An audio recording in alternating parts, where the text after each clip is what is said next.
Alright gamers, so this game we're going to be picking Caitlyn, mostly because she's a good blind pick. It's very strong at the moment, and also they picked an Enchanter, and I feel like generally, if we're talking about supports being separated into categories such as Enchanter, Engage, and Mage, then probably Enchanters are the lanes, oh, that's a dodge unfortunately, but Enchanters are the lanes you would most likely want to pick Caitlyn into, because they have the least tools to actually deal with her. So if we only see that the enemy support is going to be an Enchanter and nothing else, it's probably already looking good for a Caitlyn pick, on top of the fact that she's decent blind. Alright gamers, so this game we're just gonna go ahead and pick Caitlyn again, because Caitlyn is not really good into Pyke, but the Morgana spell shield should shut down a lot of what Pyke wants to do, and on top of that Caitlyn is amazing with Morgana, obviously. So I would have if I didn't have my support picking here and I could see that the matchup was probably going to be really good, then I would probably go with Kai'Sa. Kai'Sa is decent into Pyke because you can more easily avoid his engages with your E. You also have your ultimates for some extra maneuverability. And you also have the W stealth reveal, so she's really good into Pyke, more so than other safe ADCs, because the W stealth reveal is really a cock block for the Pyke. But since we have the Morgana, tremendous synergy with Caitlyn, while also countering Pyke's win condition, so it shouldn't be much of a problem for us, then I think Caitlyn is a really solid pick here. Alright gamers, welcome. We're going to be playing Caitlyn Morgana into Ezreal Pyke. Ideally Morgana should come with me. And we can just approach the minions from here through the river to start hitting them, so we don't have to walk up to these bushes where Pyke and Ezreal may be camping. If they try and fight us level 1, we can just probably retreat into our wave just fine. Morgana Q is a pretty good disengage. And now we have a good position on the wave, didn't get zoned away by the enemy bot lane potentially coming bushes. Okay Morgana, I almost missed that because of you.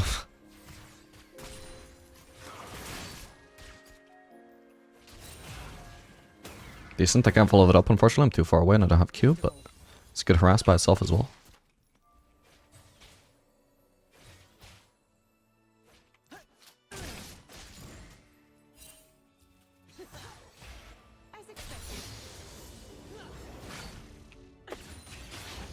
Okay, we have such a big wave, I don't think I have to be afraid of these guys, so I'm gonna level trap instead.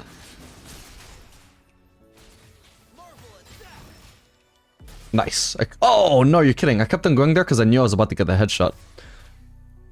Unbelievable that I just barely didn't have the damage. Still, the trap really paid off there. Props to Morgana for lending that.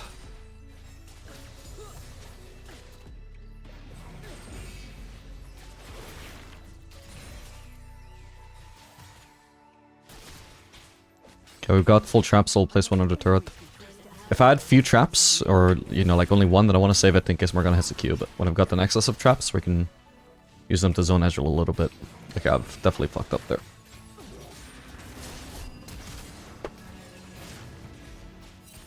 It's fine, he's dead here. Alright, I'm probably gonna have to get out of here, though. Careful, Morgana. Ooh. Okay. Unfortunately, he does survive there. We're gonna have to get out of here. There you go, hasn't actually finished this clear, so he's probably just going to go back for golems there. In fact, maybe I can just cheese Ezreal for a rush here. It's a little bit risky, though. Problem is, Pyke is going to be arriving back into lane full HP here. But we do have a Mumu bot side, though, so I'm going to ping for help here. He should skip the Scuttle Crab. Pyke is going to want to force the fight as soon as he gets back into lane. Oh. Okay, that's never mind. We can just leave the wave here, then. Gonna have to back off really far though, unfortunately. Do we want to help there? We're gonna have to if Momo's actually going for the fight. Oh, damn. Oh, crap. My bad. I forgot about that. That's really sad.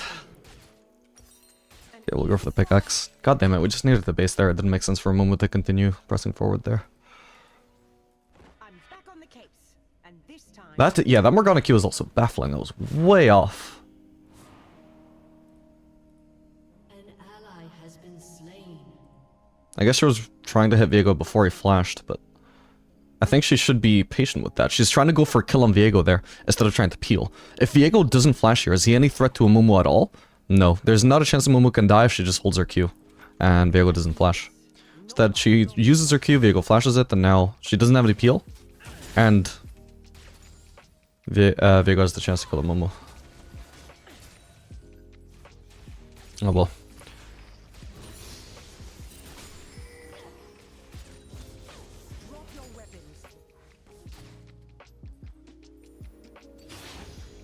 An enemy has been slain.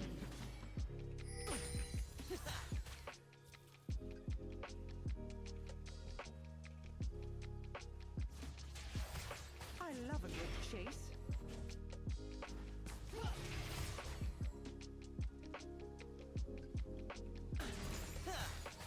Brilliant.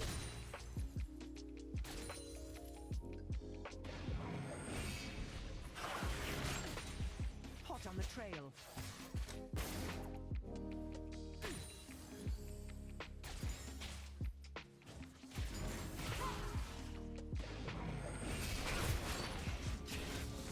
An enemy has been slain. Got them in my sights.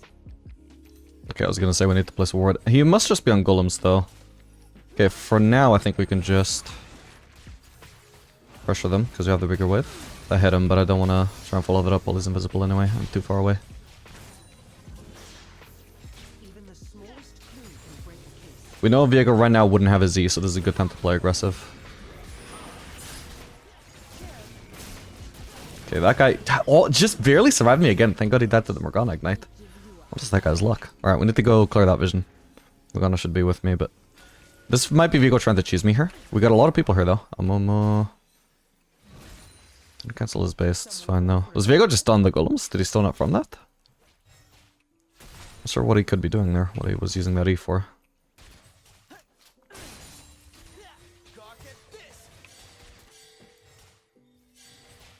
Actually, I want to pick up this plating, ideally. There we go. That is a kind of wave, so this would have been the perfect time to base, unfortunately, but... I mean, Ezreal's components are actually even worse than mine, so it's not... Even though I have a lot to base for here, it's not actually bad to stay. It sucks that we have no vision again, though. We could clear that pink ward. Okay, we see Viego, so this is a great time to clear the pink if we shove this in. At the very least, we're going to remove their vision. They've still got another pink ward, goddamn. Ooh, almost hit him with the trap. Okay, I have a trinket, so I actually can't place vision for myself now.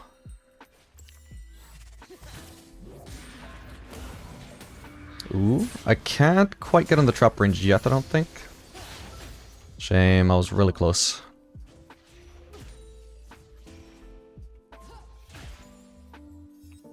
Perhaps I was out of position there, I maybe should have been... I would have to rewatch it, but it could be that I should have been close to... Morgana, or close to Ezreal, just in case Morgana hit a Q if Ezreal was overextended. In this position, even if I get hit by a Q, like I know it doesn't really kill me because I'm not going to reach quite the turret range, so I'm fine with just pressuring and risking getting hit by the Q, which would be a bad trade, but it's not going to be the end of the world. And if I don't get hit by the Q and I land all that damage, then that is just so nice. I'm also saving the ult in case Pyke ever walks too far from Ezreal. Rampage. But I can actually use it for a kill.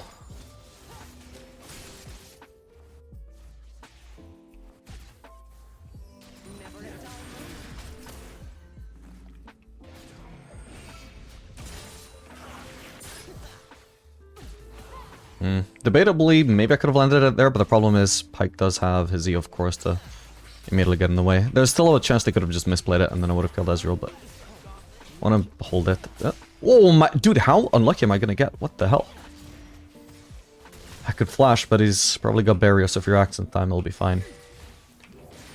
Okay, is he... How is he not dead? Oh, he must have barriered, surely. Just gonna get this block, aren't I? No, that's the misplay I was talking about. Perfect.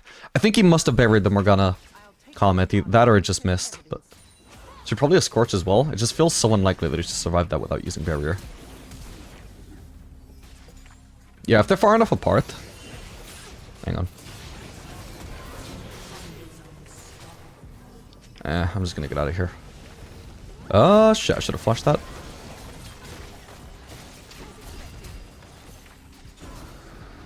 Okay, I need to get out. She doesn't have the range. Perfect. Huge. Alright, well done, Amumu. No! I started pressing enter, goddammit, so my mouse was not even on my keyboard.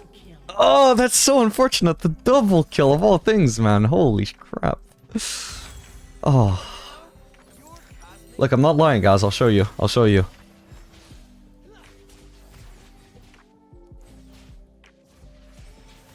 It seems I may have a new suspect. Look at my chat. Look at my chat. As soon as the ult is on screen, my right hand, my mouse hand, is literally on my keyboard. There's not a chance I could dodge that. God damn it. Oh, of course it has 2 people as well. So tragic. My bad for not thinking about that though. That's the main mistake there.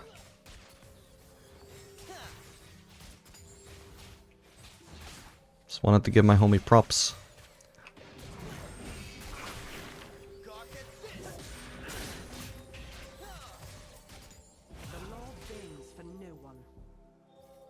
In case he's alone here, maybe this kills. Oh, pretty close considering we have Collector. Okay, that kills. Alright, I no longer have mana. Well, I have some mana, but I've got blue, so it's gonna come back, which is great. Ooh. We'll just stick close to Viego there?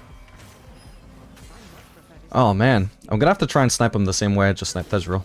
But it's not gonna work though. Tragically. Okay, let's clear this. Nice. I'll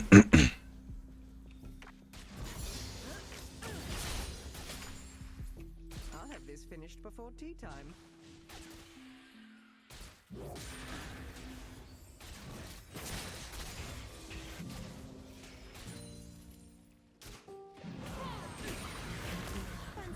He's dead. I would have preferred you in cups.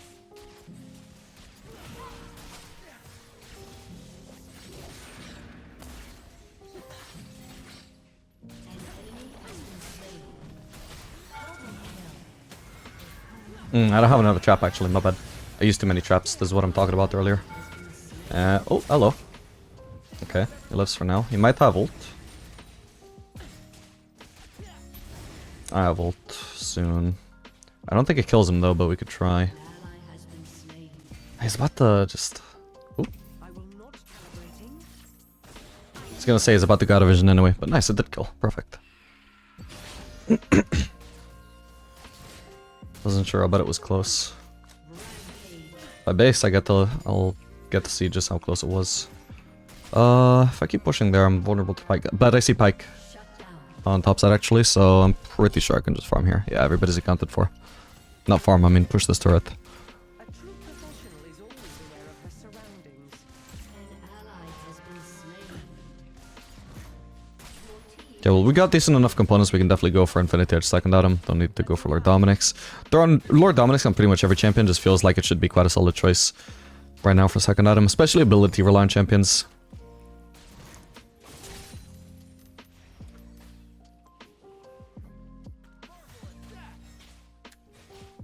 But obviously would consider it more heavily if they actually have armor, which currently they have 0 of. And also if actually basing on a longsword would be really convenient for you. Whereas currently for me, I mean this... Not only is basing on a longsword not needed for me, because I have overkill gold, I can base on whatever I want. This build path is actually just so perfect for me. Although actually, I should have been able to do... Yeah, I could have actually done the full Lord Dominic's if I wanted to. Maybe that could have been a reason to do it, but if I want to get Berserkers, then definitely the Infinity Edge components are better. No stone left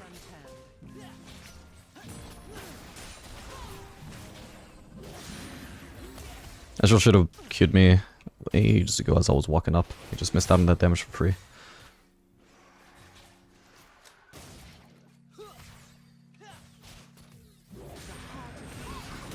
Should be Pyke dead here.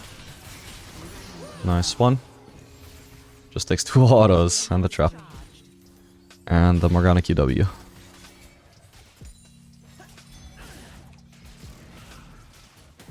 That hit him?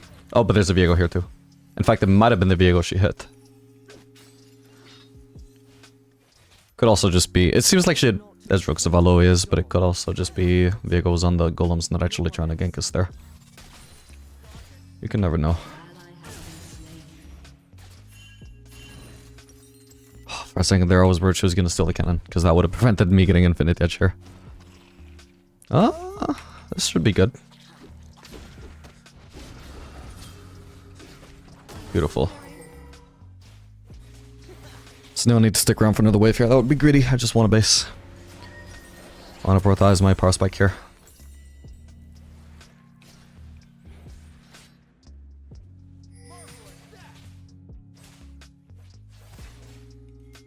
Your turret has been destroyed.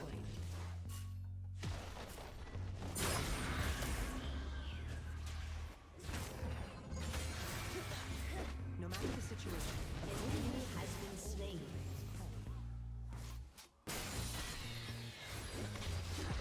They got him. I just need to focus on the farm. Your team has destroyed a turret. Double kill. Oh crap, my bad. Didn't think about my crit. place by the book. Trick is up, we should do this. An enemy has been slain.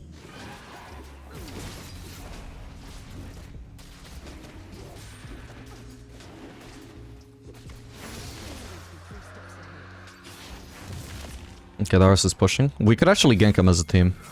We don't have a Mumu ult though, so like 2v1 I don't actually think would be enough, me and a Mumu, without a Mumu ult. So we'd need more people than that. Okay, he's trying to cheese me. Always maintain a proper chain. Still got more traps. Should I need them?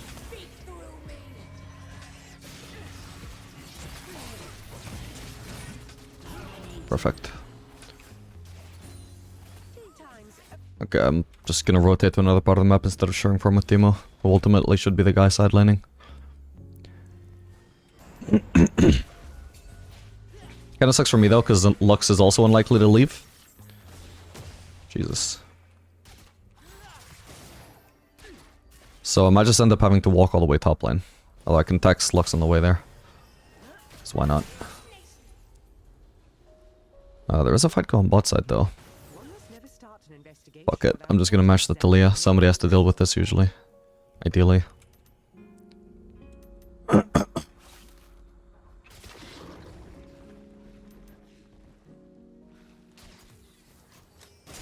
Just by matching people who you... Ideally you would prefer not to be the one matching, but knowing that none of your team would do it, that already just puts you at a massive advantage in Lulu against players who don't do that, or particularly against ADCs. If the enemy ADC isn't willing to make up for their solo laner's macro weakness, but you are, that's a pretty big advantage. Ideally you wouldn't have to make up for it, but because the enemies have to suffer through the same disadvantage, it all works out just as long as you compensate for it and they don't. Or let's call it partial compensation, because it's not ideal either way. An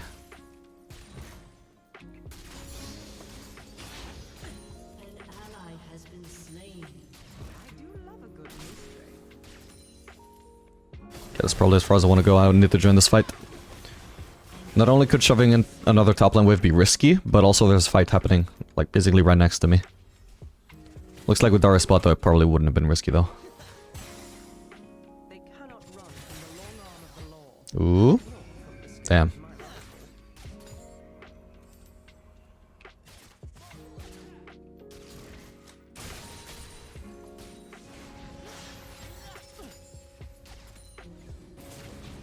Oh, damn. Oh. Oh, huh. Well, shit.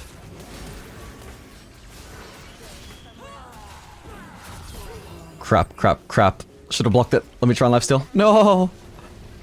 No! I have to leave the waves. The minions. Which meant I couldn't lifesteal. Unlucky. Yeah, my bad. I should have ulted the Darius ult. I didn't realize it was going to be such a big hit. Not ulted, sorry. Barriered.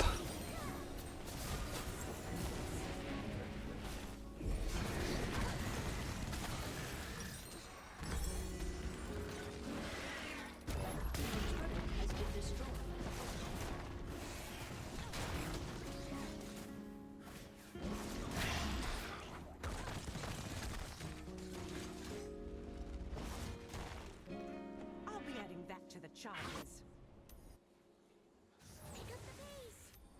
So, can't really go top there, it's too pushed. Bot lane also too pushed. Ezreal is starting to push it in though, so I can go bot lane now. Now that we can see this is clearly actually going to end up in a farmable spot, we can go there. Before that, no point. We would just go mid even though there's no farm force there and maybe try and farm a camp. Case In fact, I can maybe just do romp here. I got Bloodline, so should lifesteal just fine.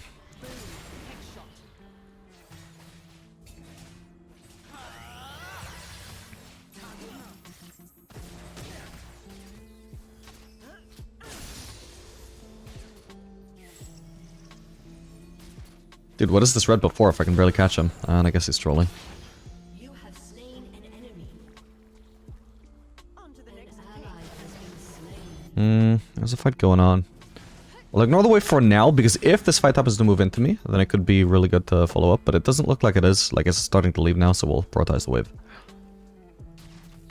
Would have been trolled to go for the wave, though, when there was a chance that these people might start moving into me, and I wouldn't be moving into position, because I was going for the wave instead.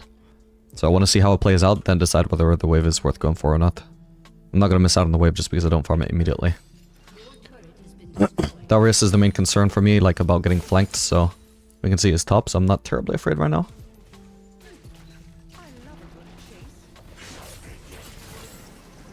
Oh, come on. Hang on, I can kill him though. Oop. Okay, cancel an auto there. No, if it didn't ult over the trap, it would have been dead. Alright, my bad. I fucked up pretty hard there.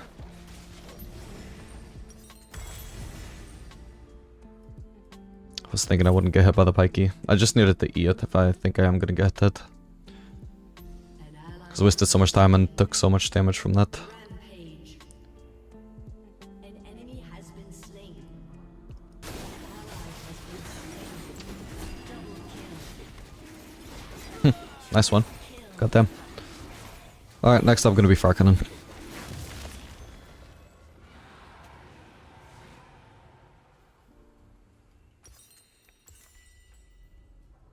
I'm back on the case, and this time I will not fail.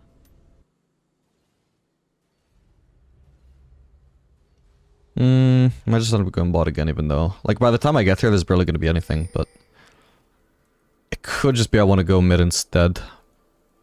I think I will, yeah, because there's gonna be a mid wave soon. There's gonna be another bot lane wave just at the same time, but it's gonna be more pushed in than the mid wave, and also in a more isolated part of the map. So you can see it basically, even though there was immediately more bot lane farm at the time, it all dies. So either way, whether I go bot or mid, I'm choosing between one wave.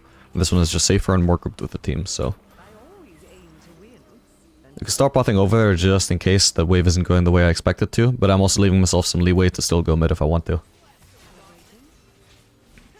Never miss. Ezreal doesn't have any sustain so far, so those ultimates are really annoying for him. Okay, well if we're not going to be doing Baron, we should be collapsing on Talia here, really.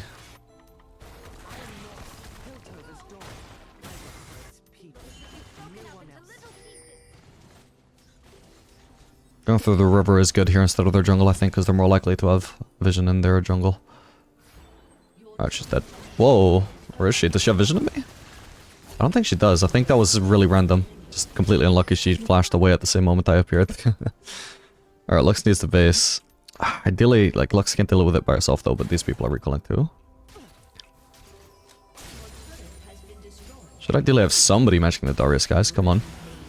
My entire team was topside as well. It didn't make sense. Nobody defending against that. Actually, I can get the turret this time.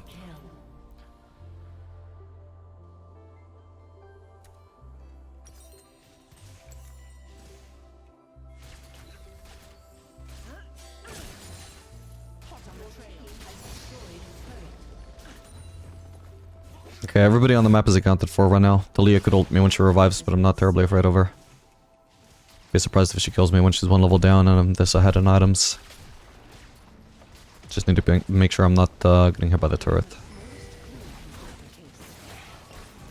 Okay, we get our E out of the way before she has a chance to place her own E. An easy caller. Ideally, it would have hit her as well, but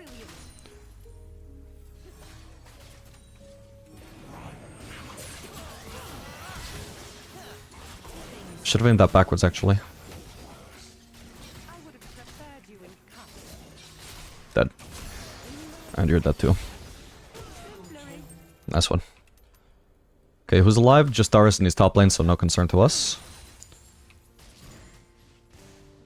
Your team has destroyed a turret. Hardly what I'd call a defensive Yeah, what I could have actually done to make that play even better is I've done it twice now where I EQ the Pyke because he's Eing towards me, and because he's Eing towards me, he's past the starting point of my Q. So if instead of doing the normal EQ combo, I do like, how do you do it, like this? Backwards, that would have hit the Pyke. If I played Caitlyn more, I would use that trick more often, but it just never occurs to me in the moment. If you're going to be a dedicated Caitlyn player though, then make sure you get the habit of actually doing that against champions who are going to be clearly dashing towards you when they're already in close range of you. Your team has destroyed a turret. See how that starting point is behind me? It's basically the same combo, but just, you know, directing the Q the way that it's actually going to hit a champion. Damn. No matter the situation, a good Actually, I probably could have done Bloodthirster instead of Farkan, and I think that would have been a more efficient use of my gold. Kinda trolled with my base there. Oh well.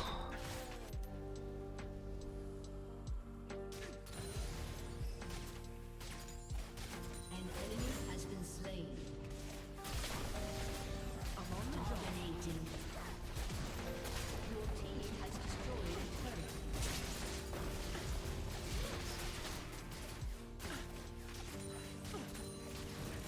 Your team has destroyed an Ow. Not as valuable as ulting Darius, but he was more likely to die. Yeah, there was the Darius Direct. I didn't want to get surprised by something like that. Okay, we can go for Baron. Let's pick this up first. Get our team's infinite mana, and also deny it from the enemies.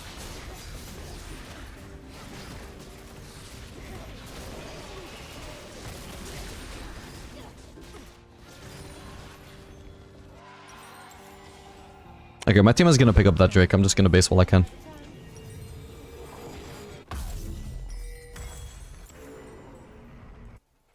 I've got so much AD now.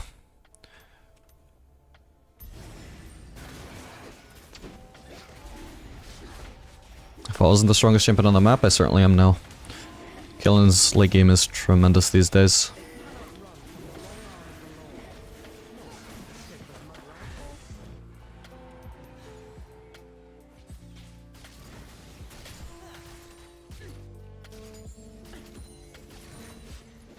Okay, I've got my headshot and I got my fire cannon. If I touch Ezreal with it, I'm sure he dies. never a dull moment.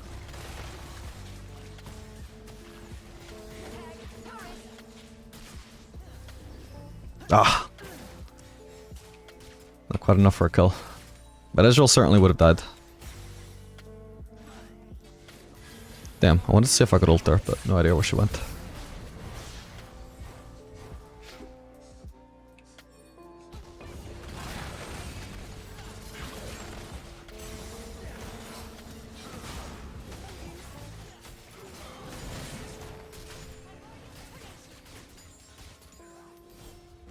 I want to set up my fire cannon, sorry, my fourth shot again.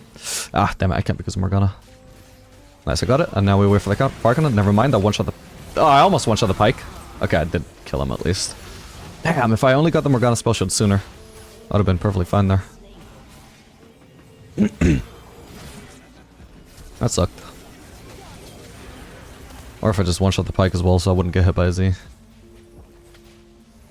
Yeah, he's level 12, no wonder. Okay, we're gonna want to refresh the elixir, so we may as well do it now. It doesn't start ticking until we revive anyway.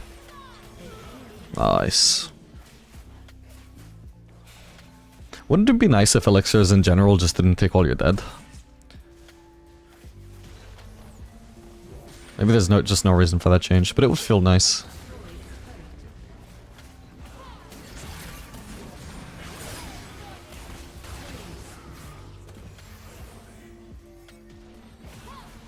Would allow you to save up for a Zephyr sooner. You have to top up your elixirs less often.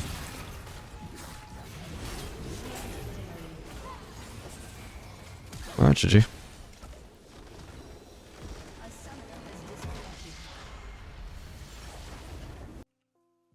Okay, so this game instead, actually, we're going to be playing Aphelios.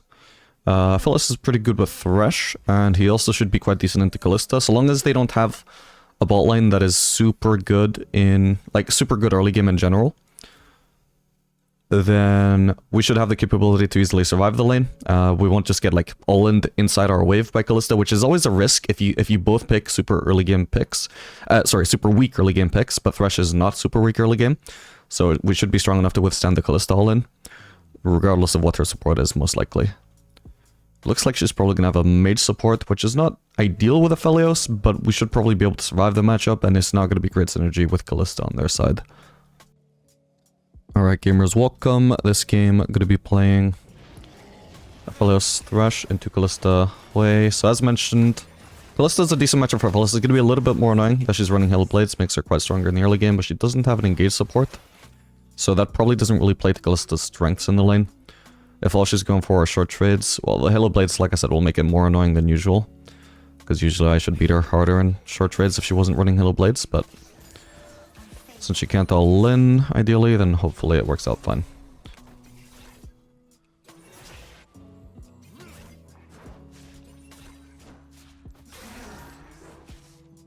I'll disengage while she has Halo Blades. Okay, it seems they have that warded.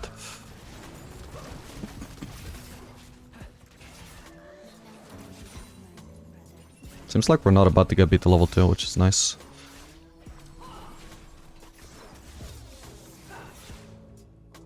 Okay, so what I like to do lately, since the WMAX killing order has become popular, I do like to do WMAX, but I like to put at least 1 point in Q first. It just makes lost setting in the early levels so much more comfortable. Even though it's only 1 point. Ah, damn. That was a long shot.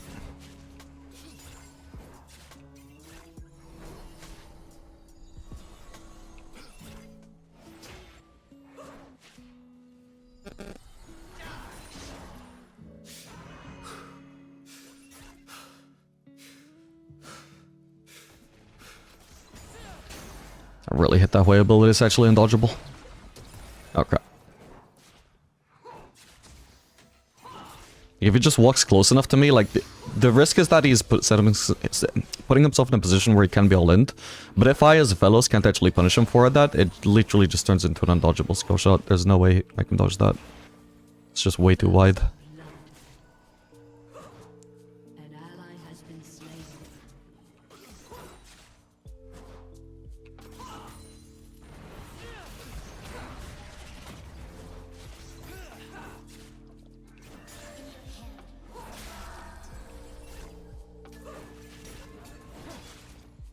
Okay, they've used both of their wards and brushes by now. Graves is topside though, so no room to abuse it at the moment. Either way though, we'll freeze here. I can just call this melee, it's not important for the freeze, it's too low anyway. No point tanking that damage for free.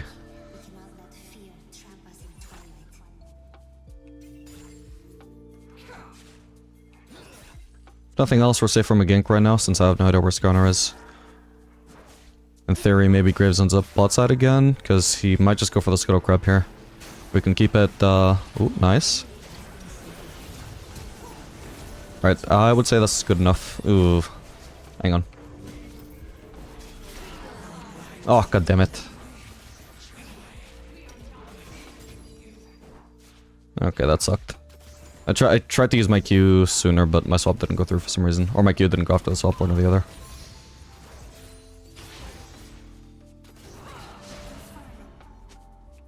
Yeah, that was way too big of a commitment from Thresh. I could have maybe even just killed Hui even without Thresh flashing in. I just could have hit him with the green Q.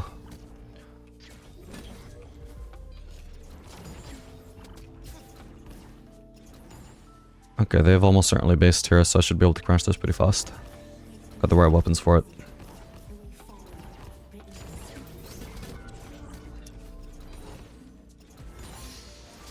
There we go. And so I'm just putting all of my points into W right now. And if we were to get a lead in this sort of lane where both of the enemy bot laners are quite squishy, although Kalista is like the tankiest ADC, but still, she's an ADC, so relatively squishy, then you could actually start putting points at the E at level 6, or just whenever you feel like it, because the more you're snowballing, the more you actually benefit from being bursty. Whereas W just makes it more likely that you have the damage to actually kill someone in lane, because you usually, if you're not ahead, you wouldn't expect to actually one-shot them with abilities, which is the point of Emax. Ooh. She only needed to auto there, she didn't have to use Q. But nice. Jesus Christ, that Skarner's unstoppable. Maybe I should have been roaming to this fight actually, by the way.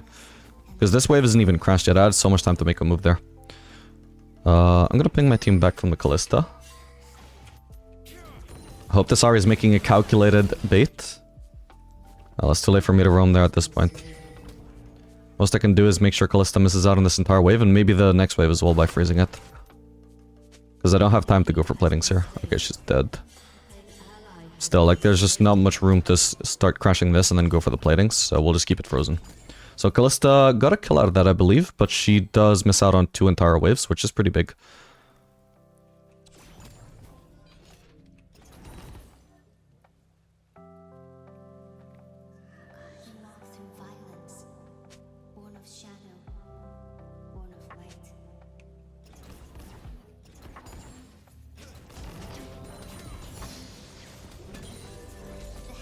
Okay, Hui is back. We've still got a freeze. Trying to keep that one caster alive as long as possible. Ah, but then 2 minions focused at the same time. That's just unlucky. That's always the risk, though. So we have to put a point in E at level 6 now. We don't want to put it into Q. E is just going to scale so much better, and we don't need more AD at this point. And from this point, I could continue maxing E if I wanted to. Or I could start maxing E if I wanted to. Or I can continue maxing W. I'll probably continue maxing W because we're not really... We're slightly ahead, at least on farm, but... At the moment, it doesn't necessarily look like we're looking to snowball in this lane. I could consider it, though. Like I said, I mean, they're both squishy. I think either one would be fine here. Continue maxing W or just switch to maxing E. If they had a tank support, though, I would just always max the W. Just does so much more DPS. At all stages of the game, you always get the most DPS out of maxing W, no matter the situation.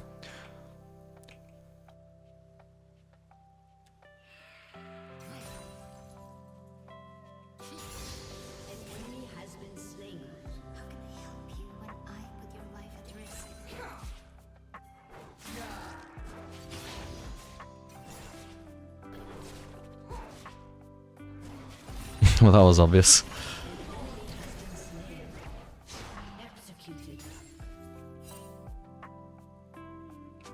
I guess I thought it would have expired by then.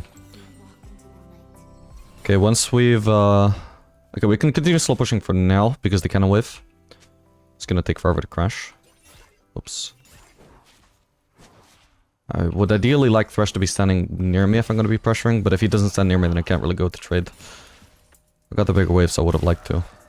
Now my melees are all dead, though. Yeah, since this was a cannon wave, we could continue slow pushing. Now we're gonna have to crash it, because this is obviously gonna crash on the next wave, and the sooner the better, because right now we're vulnerable to a gank.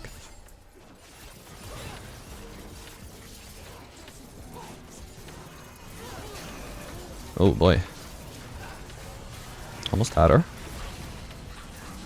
No, crap. Probably just being too desperate with this flash, but oh well. Oh? No! Damn it. Not enough movement speed. Alright, that sucked. I've had Graves nearby this whole time, by the way. Sucks. Alright, that was a little bit unfortunate. I think that was a good fight to go for, just... They had more help than we did, unfortunately. Probably could have just played it more aggressive and killed Callista, though. I don't want to review, though, because I want to see how this plays out. Oh, man. Oh, okay. Thank God she died. He's got ult very soon as well. It's not impossible he kills Sway. Still, he could have just ganked when we were alive and when they were even less healthy. He might actually outplay. If he can Q and ult... Ah, that was desperate. He obviously wasn't going to kill Hui. But if he could kite long enough to get his Q and then QR, maybe that could kill Skarner.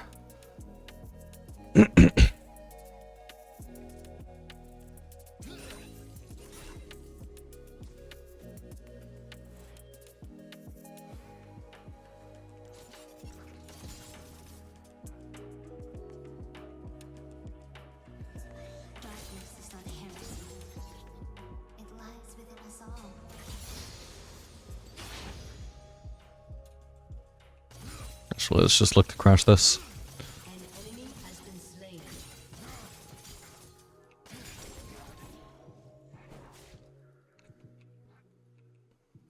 If Scuttle Crab is up, we can go do that.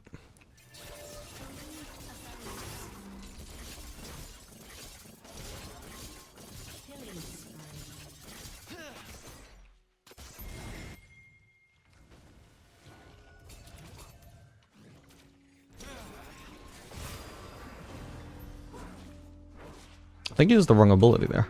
Surely there's no way he meant to use the movement speed. Oh, I'm on this cycle. Didn't realize. Should be decent for Kalista though, because I can root her into my ult, which usually my ult would not be great to land, or like easy to land against her. So pairing green ult, which is the best ult for bursting Kalista, with purple is not bad.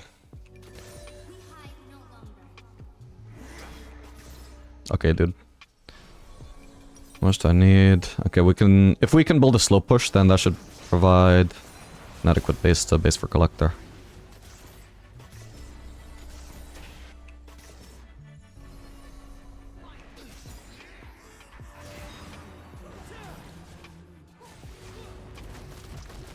Okay, ideally we want to get some vision down. Hopefully Graves is in the area. Or we just shove this in base. I'll just start maxing E now, because now that I'm about to finish Collector. Okay, nice. Yeah, I'm gonna be a lot burstier now. It's kind of weird to like... I was literally 1 point away from maxing out my W, but obviously with Aphelios, because it's not like when you max out an ability, you're like trying to play around that ability. So having it maxed is ideal. Like you don't play around anyone's stat as Aphelios, so there's no real benefit to fully maxing something. If at some point you decide, oh actually, now this stat is better, you just switch to maxing that. It's only gonna make a very minor difference, like realistically it makes almost no difference to my chances of winning this game to not just finish maxing my W, but if I feel points in E are gonna be more useful now, there's just no reason not to do that. Beyond just wanting to keep things simple. Okay, I ideally don't actually want to let them base here. Nice. Because currently I have my base off and I have my item, and Kalista does not have her item. So I want her to stay in lane here. Alright, we're gonna get rid of green. It's gonna be useless having green on low ammo in a fight.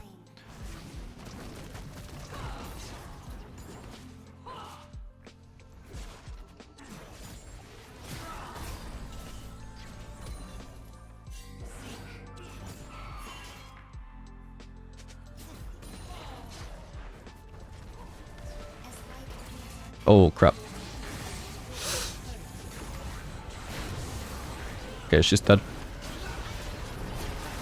No! Wait, oh my god, that was crazy. She was almost dead. If only my PTA could proc on her. That's the really sad thing about Aphelios' abilities, Blue Q in particular, is you can't really choose who to have the PTA proc on, it just goes on everybody, and so that just ruins your progress. It's sort of like if the way that people think Runelands works on Vayne is that, oh, it ruins your W stacks. It actually doesn't work that way, but basically that's how Aphelios Blue Q and Blue ult, or any ult, interact with PTA. It ruins your progress towards a particular champion. I think we can actually just do Lord Dominic second here. They have 2 tanks, so they're probably going to start building armor soon. Okay, well these fights are not going as ideally as I would like them to, but we're still pretty far up in farm, and regardless of where Kalista is in farm, you know, we're pretty farmed Aphelios, so we're not doing too bad, we're gonna skill really well. Their bot lane also falls off really hard compared to ours.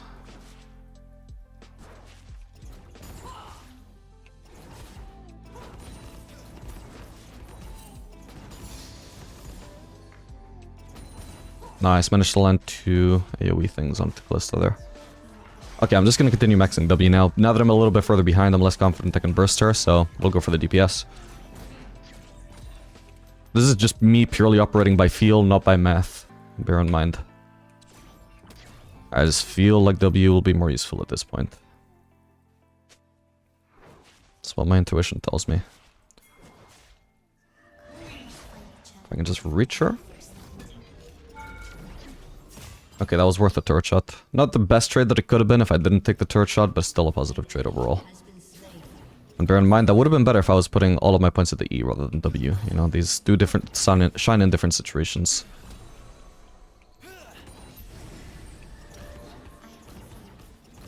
Okay, we can definitely dive her here, I think. Never mind, way is back.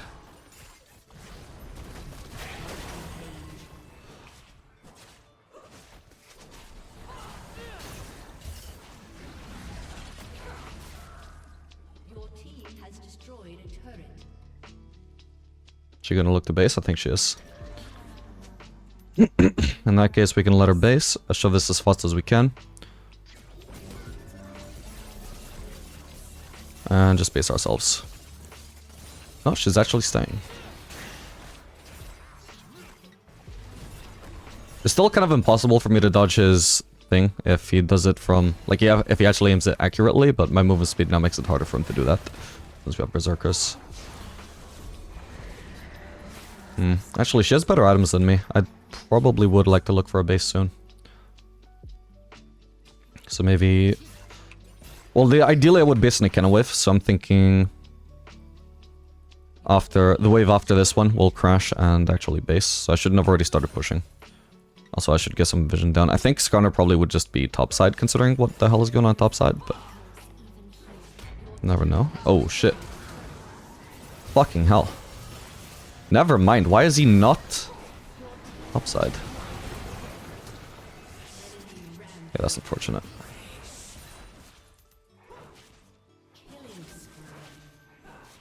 Yeah, that is super weird. Didn't make any sense. Oh no, he's still here.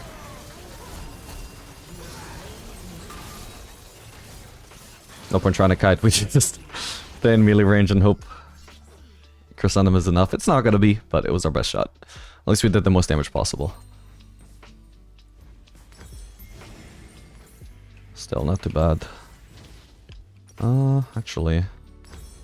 if I could afford Crit Cloak, this would be the best base. But I can't, so... I'll be able to get double longsword, actually. This is definitely good.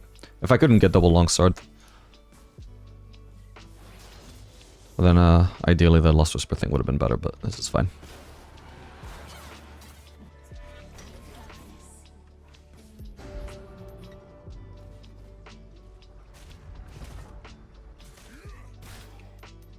Okay, Ari's going bot, so we're gonna go mid. There's no mid farm from me either, but hopefully Gwen leaves soon. Yeah, she is. Ideally I'd farm Raptors, but I don't have great weapons for farming Raptors, so we'll probably just accept that we're getting screwed out of a wave here. It happens.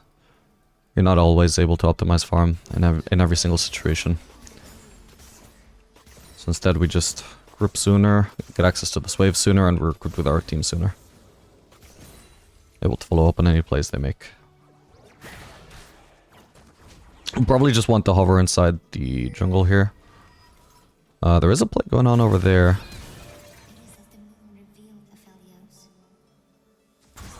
Actually, Callista might just choose to retreat here. We're kind of leaving the middle lane turret undefended here. Hopefully the enemies don't abuse that.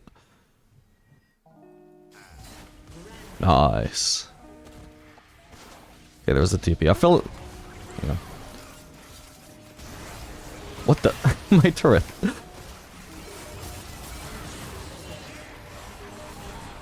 Nice. Okay, never mind. Well, I feel like there was enough downtime in this play that I actually could have shoved in a mid lane wave. The further away I got from mid lane, the more I was like, huh, maybe I should have actually just gone for the mid wave. Oh, good. Oh, he walked back in. And he died. Let's go. Yeah, I really... That's so awkward because he went so far away that I couldn't afford to just sit in the turret range waiting for the mark to proc. So I had to walk out, and if he didn't walk back in, he would have survived. I really wish the green mark range would be, I don't know, like 500, 750 range higher.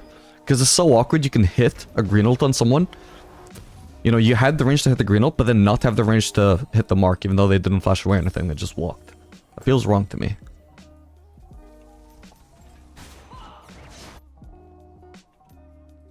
Your team has destroyed a turret. Oh, don't go.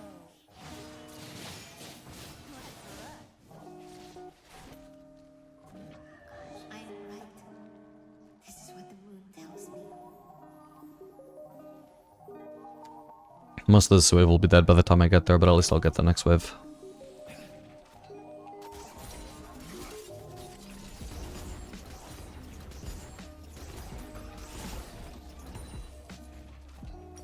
Yeah, I can already base for Lord Dominic, so I think I'll do that.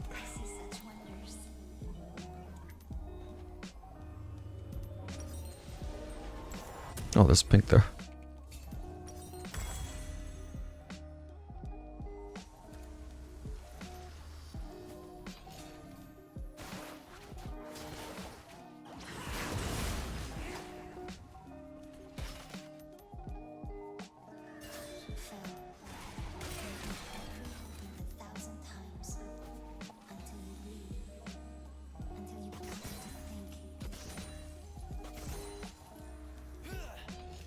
Okay, for now we see enough people bot side that I'm very confident I can survive anything. If they try and gank me mid. Especially with people also being bot. Can't really push this, but I can join my team at least.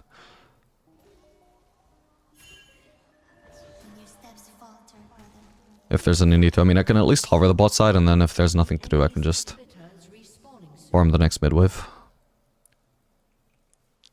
Doesn't look like there's going to be much to do.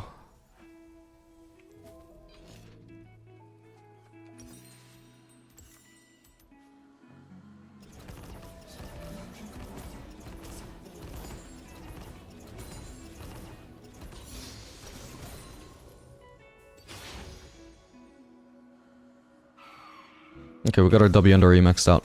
Our best scaling abilities. Or not abilities, but stats.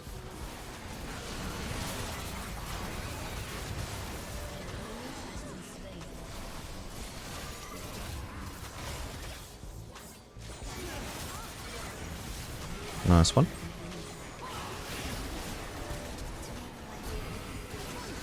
Jesus, can't even reach her. I could one-shot Syndra if I flash on her. Come on! The range again! Oh crap, and I'm nearly dead. See what I mean? Twice now. That I was only just barely able to finish someone off. Or like, wouldn't have been able to finish them off if like, just because I ran out of range. Anyway, GG. Alright, so this game we're picking Kai'Sa, just purely because she's decent into Jhin. Jhin is an ADC that wants to go for short trades only, doesn't want to go into long extended fights. Kai'Sa is one of the best ADCs at forcing extended fights in lane because of her ultimate, where she can literally just ult behind someone. And that's going to be a really hard task for them to actually try and reach their turret when they're literally running into the Kai'Sa at the same time. So she's just one of the best ADCs at forcing extended fights. Other ones good at forcing extended fights are Twitch, Tristana, and Callista, for example, but Kai'Sa is probably the strongest of them at the moment. Gamers, welcome. We're going to be playing Kai'Sa Puppy into Jhin Thresh. I think Puppy might be mildly countered by the Thresh, but we'll see. At least she should be good into Jhin.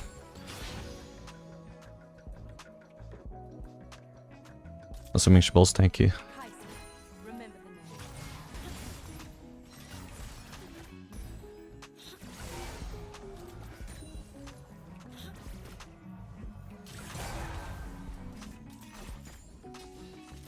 Okay, we're bidding them to level 2 because they're not really pushing here like they should be.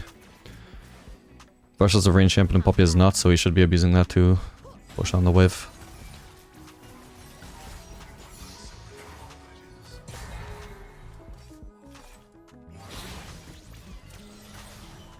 That's a really good trade.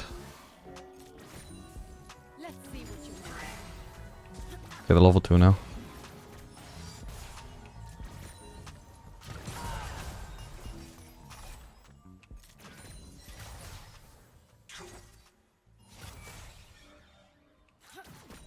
This place is beautiful. I'm going to...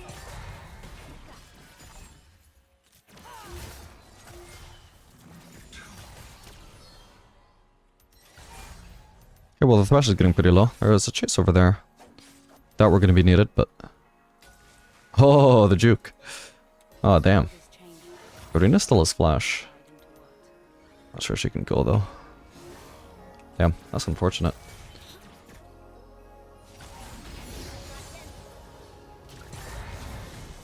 We actually need to try and crash this because it's kind of awkward. We just need to let their wave that's coming up just kill our casters, and that still achieves the same effect of this wave pushing towards us. As you can see. It's just actually the fastest way to get it bounced back into us, rather than trying to crash. Which they could just freeze.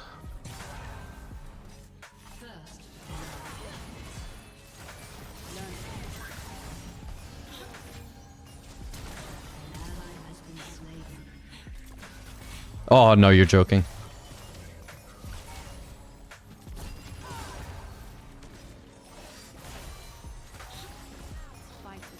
Fuck, I'm dead to the next auto. That is so unfortunate. Nukinja is dead too.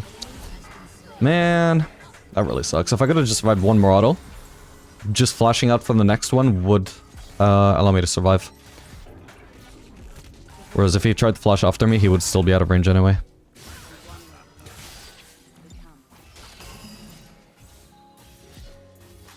So unfortunate about the Thresh as well.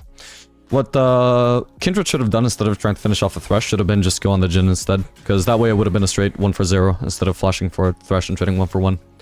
This could be good though. With any luck, Poppy even pushes him into me. Which she does. Let him time out. There we go. Take down to the Ignite. Oh my god, that's slow. Right in the wave where I'm getting all the aggro.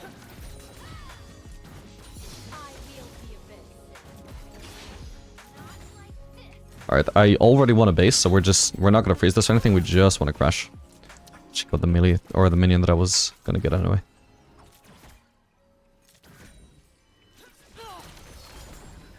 I probably should have used my E sooner, but I want the attack speed to show up faster. Whoa, what the hell? Got a cookie if I need it. I'll use it. No! Oh, goddammit, CC'd for too long. Damn it! So close to blocking my passive on that guy. I was hoping I could just dodge the hook manually without having to use my flash for it.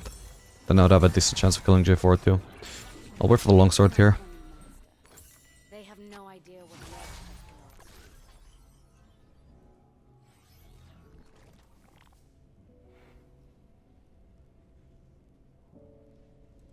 been. Damn it. Might have been a little bit baited by Poppy initially being in front of me as well. Psychologically. I was spared.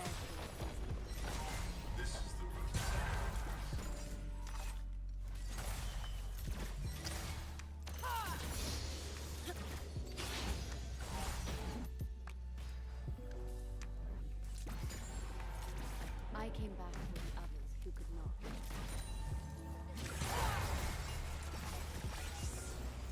It's fine, still a decent trade anyway since he was on the 4th shot. And he didn't have any execute damage there. Sucks. Alright, gotta be careful. Ah, it doesn't matter, Thresh doesn't really have mana. Oh, but the Jhin has level 6. Fuck, this sucks.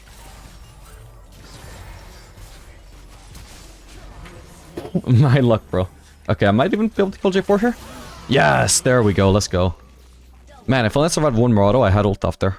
It's not impossible that I would have at least survived the Thresh, even if not killed him. Okay, super close to the static shift here. The wave stat is actually pretty decent, so yeah, that was a huge turnaround for our lane. Did I even get a shutdown from the Jhin? Maybe not. No. Still, double kill, always strong.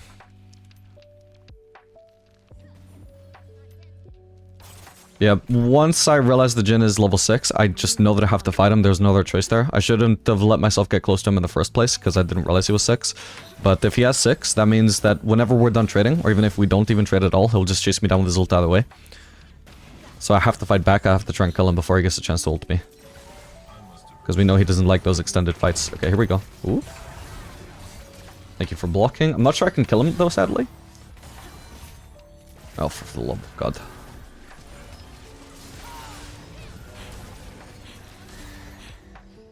No point using barrier. Ah, enough for J4 being there.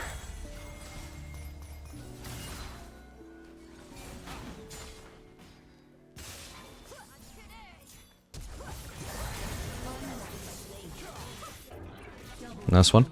We'll go mid for now. We'll try and let Katarina know she can shove that wave. Ooh, Bobby's dead. Or is she, actually? Kali doesn't seem to have ult. Awesome.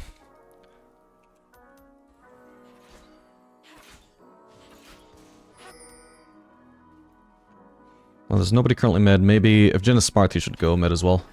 Otherwise, I just get to push that plating for free.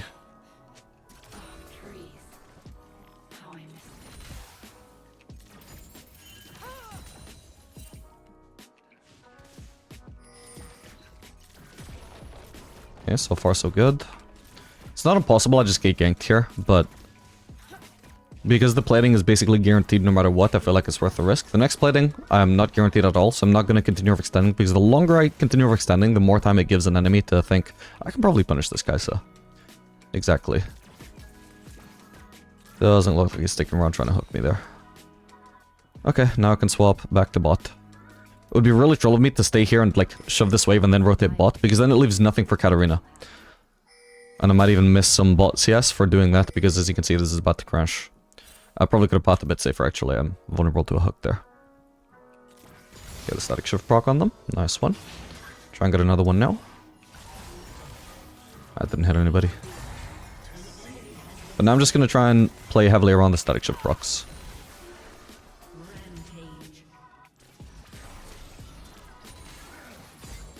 Okay, I nearly have ult, so this might not be the end of the world. Okay, sadly I am dead in the end, aren't I? Unless... Oh my god, that was very lucky, but I'll take it. Yeah, as you can see, extended fights, Jhin's weakness. Even in a 1v2 where I don't really even have a lead. I do have an item lead, I guess, but it's not that huge. We were just able to win it even in a disadvantageous situation. Alright, GG, I guess. Okay, so here we're gonna just go ahead and play Jhin. Although I just mentioned that Jhin is weakened to Kai'Sa, and you just saw in that very last fight exactly how that is true. We're still gonna pick it here anyway. It's pretty good with Ashe. Ashe has a lot of CC, makes it really easy to land our skill shots, and we can combo our W and our ult with her ult. On top of that, we're also facing, I'm assuming, a mage support. Ooh, that is really unfortunate if this is Nautilus support, because I was expecting it to be Valko support. Jhin is really good into mages, because he can deal damage from such a safe distance with his ult, which really fucks over mages, who can't afford to tank too many of his ultimate shots. So, with that in mind, being good with Ashe and good against Valkos, I would say Jhin was a pretty good pick here, even if we were having a disadvantageous matchup against Kai'Sa. You can't have every single factor going for you every single game, you know? Unless there's maybe one pick where I'm forgetting, which would have been good in all three factors. But yeah, another factor, they picked Nautilus, which kind of soft counters Jhin, because you don't want to face tank supports. Yeah, basically you don't want to face tank supports as Jhin. So, yeah, at least we have synergy with the Ashe still, but no longer a good matchup that I expected to be facing, unfortunately. Alright, gamers, we're back. You saw the matchup with Champ Select. As I said, probably going to be bit of an unfortunate one. Not ideal for Jhin to face, since we were both countered by the enemy ADC and also the enemy support. But we'll see what we can do with the Ashe support. Probably not going to be a great static shift game, so I think I'll just go Collector. It's going to offer us a little bit more DPS in lane, and skill a lot better as well.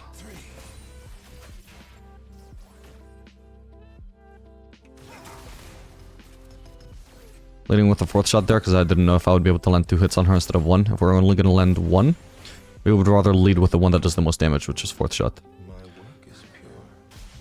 Ooh. Right, didn't expect him to actually get dragged in. Nice, we do a lot of damage there with the follow-up from Ashe. Huh, why did my... I swear to god, she should have been rooted by that. Oh well. I guess I didn't level it in time.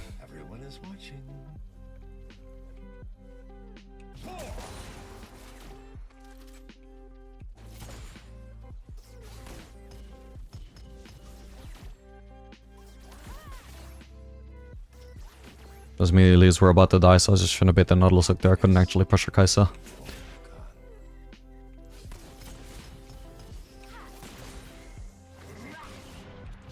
Half trying to go for last hits there, half trying to hit Kai'Sa, and I barely achieved any of those. Just one last hit. I want to feel everything. The gun makes it so I do.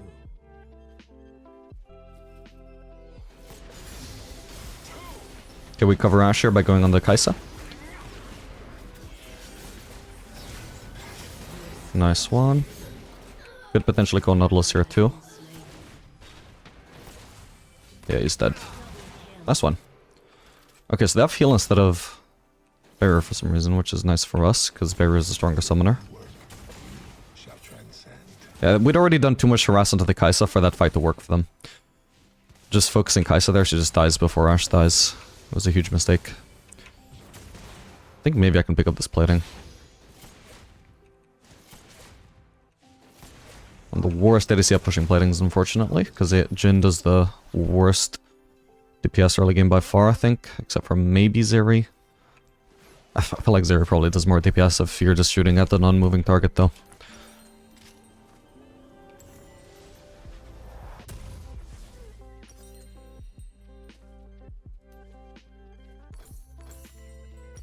My genius will be Okay, that's good enough.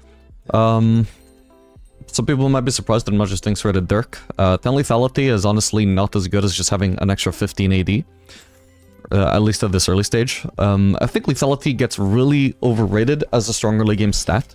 Just because Threaded Dirk used to be super strong early game. Because it not only did it used to have like 10 lethality, or however much it was, 12 lethality, but it also had like 30 AD on top of that. That was an insanely cost-efficient item, which was super good for snowballing with.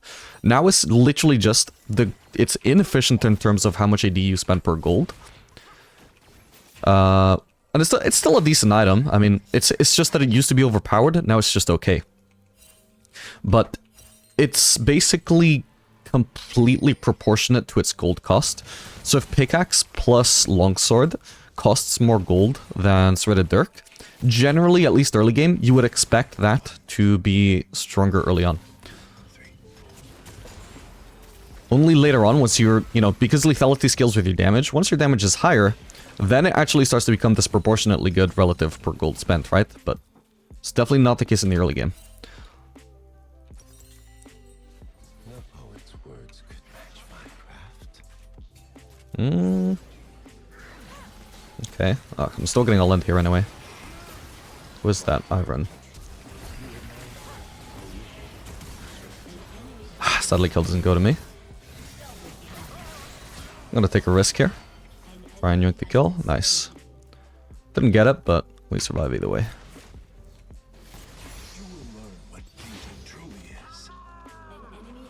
Good thing Viego's here, otherwise I spent all my HP and my flash just to not kill the Kai'Sa, I'm pretty sure.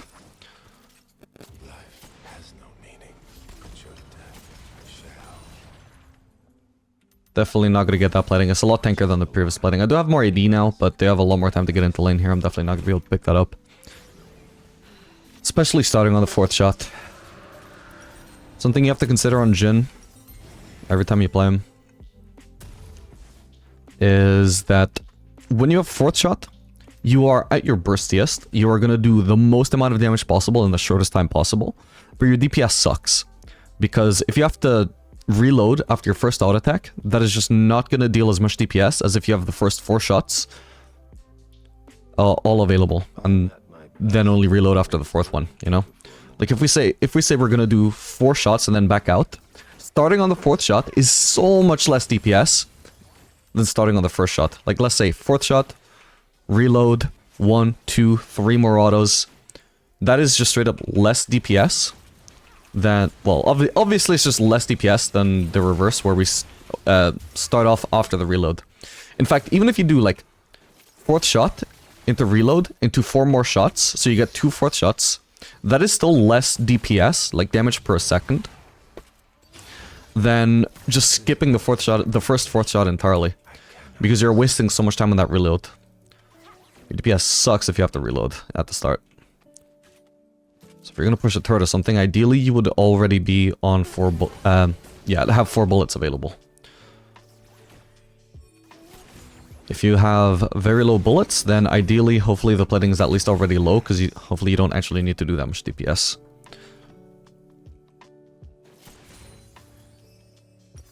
Okay, pretty much already have Collector. It might be worth just basing immediately. Is this cannon wave? No, the next one should be then, because this wasn't a cannon wave, I believe. Face the crowd. That's the wrong way. So this wave should be a cannon wave. It would suck to try and shove a cannon wave, so we'll make sure that we're crashing on the wave before the cannon wave. Unfortunately, that means I can't actually base on anything aside from the Collector. Like, I already had Collector and then I shoved 2 waves, and I still don't have anything more than just the Collector. I can't afford boots or anything. But that's just how the cookie crumbles, I don't want to push for anything else there, because this really is just the perfect time to base, right before the cannon wave.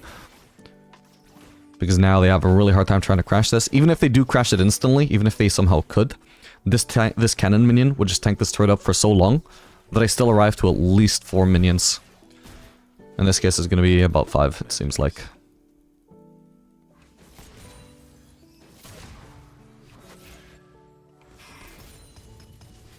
Oh my god, my auto attacks keep cancelling, so I couldn't actually get my extra Q damage there.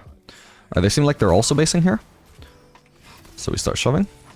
I'm getting the worst possible Q bounces, by the way. Jesus Christ. Alright, should be able to get the plating. Wave management here, just securing us a small lead by being able to miss out on less farm than they did. Because they've already missed out on every melee. And also being able to secure plating in the process.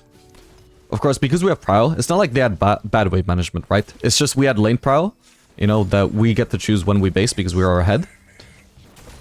And because we made a smart choice, we just end up getting a small lead out of that just by basing at the right time. Alright, we still have to be careful about getting engaged on the turret. We really suck at all ins. And they are both level 6 now. If we can at least avoid getting engaged on under turret, we have a chance of winning. Just because at least I have a notable item lead over Kai'Sa right now.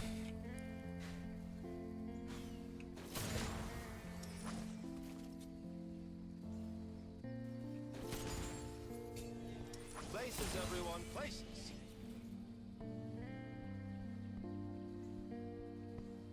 The face of your killer is identical. I didn't want to use my W there because I was afraid I would get hooked by Nautilus, unfortunately.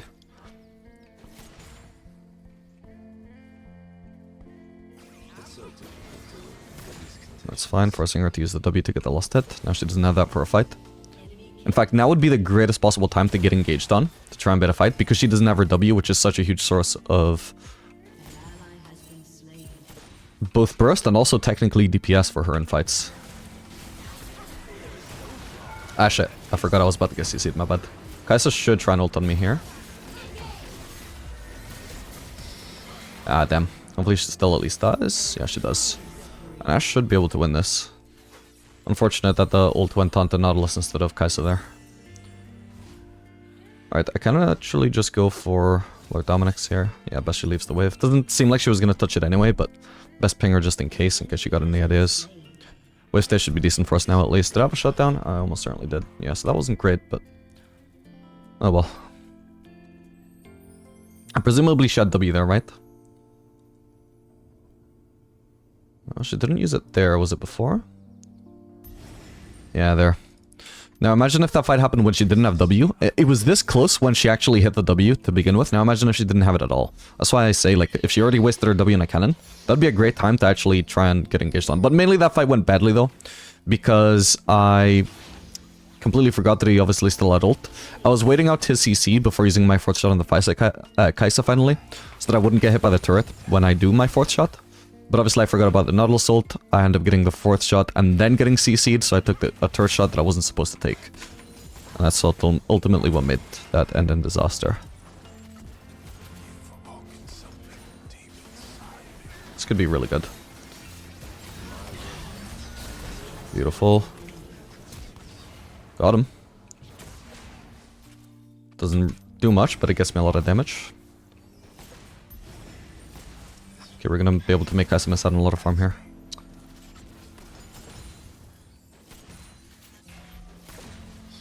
And get a plating, hopefully. Yeah, I don't even need to stick around for that. We've got the grubs and also the minions. That's definitely gonna go down there. Perfect. Ideally, I should have placed my trap in this brush right before recalling, just because it doesn't harm me to do so. And I'm gonna be stacking them up while I'm in base anyway. But it will. I'm not going to cancel my base for it. It's just something... it's a good habit you should have. In fact, even a ward would have been nice to place. Ideally, that would have been more in the river. But especially with the traps, there's just no reason not to use one right before you base, because they recharge so fast. Like, as you're walking into the place where you want to recall, just make sure you're dropping out your traps is a good habit. I don't play Jhin enough to actually have that habit, but I know it's a good one. Are we going to be able to do anything here? Probably not. I mean... somebody has to tank this, and... oof. The ones that I would ideally tank are all low, so... nice.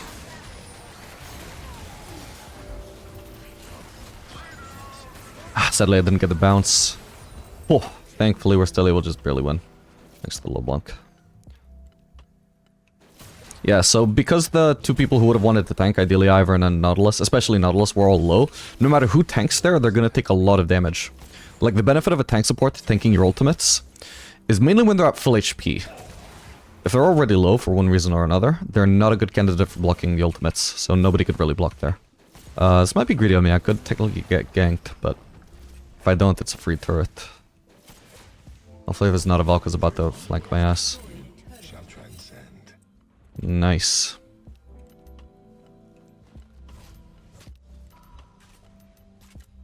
Small risk there, but I feel like the chances of me actually getting ganked are fairly low if the only person that can roam is a mid lane mage. Alright, unfortunately I do have to go for Infinity Edge next, so can't afford to buy anything here. Right now, because I have Lord Dominik's at a time when I wouldn't be able to get Infinity Edge, at the moment I'm so much more powerful, especially onto any target that has armor. I'm so much more powerful at this current stage with Lord Dominik's over Infinity Edge, because I just would not have Infinity Edge at the moment, but I do have Lord Dominik's. That stops being true. It stops being true literally as soon as I actually would have the Infinity Edge. Except onto any target that has armor. But against onto Kaisa, for example, I would do more damage with Lord Dominik's. Actually, that's true for Aphelios, though. I'm not actually sure about Jhin, because Jhin has the guaranteed crit anyway. Nah, that should still be true. It's not like there's a difference in crit chance, actually. So basically, because I went for Lord Dominik's here, hopefully this item completion helps me snowball, or at least there's the fact that I don't have to base the recall for Infinity Edge as well, is also a bonus. Because I already have the item that I wanted. But this is, being on the Lord Dominik's for now is so much better than just being on Infinity Edge components. Can we really continue pushing here? Maybe not. Well, we do have our jungler around, we can try and base with that, bait with that.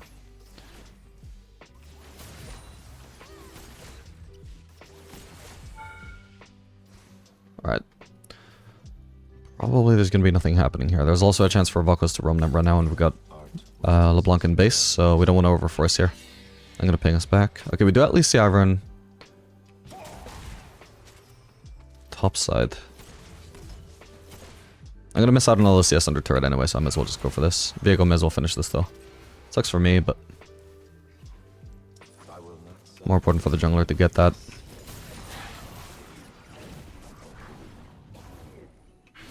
He couldn't farm anything else anyway. Not immediately anyway. Whoa, maybe I should have flashed that. I think there's probably no point flashing here unless... Ah, damn it. Yeah, I was worried about the Valky's ult. Surprised that I didn't get knocked up by Valky's though. Maybe he already used it to farm the turret. Yeah, I just needed to instantly flash the Nautilus Q. Oh well. Alright, and now from here on, against anybody who doesn't have armor, so literally everybody except Nautilus, I am weaker than if I just gone straight for the Infinity Edge. And it seems that unfortunate... Well, on abilities I'll probably do more damage with Lord Dominik's. But anyway, it seems unfortunately that I didn't actually get a lead with that Lord Dominik, so... Oh well. Unlucky.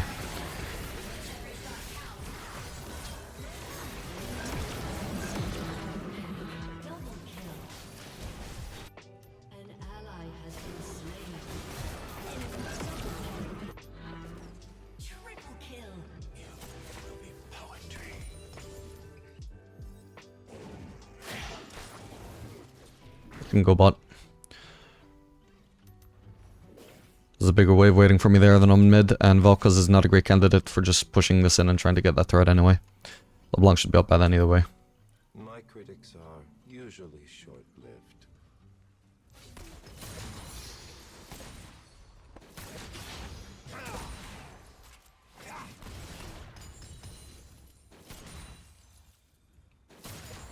Could base now.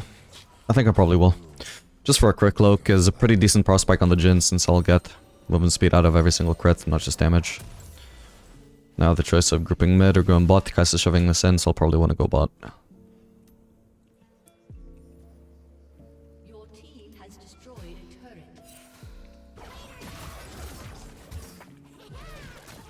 They will dance, they will sing, they will die.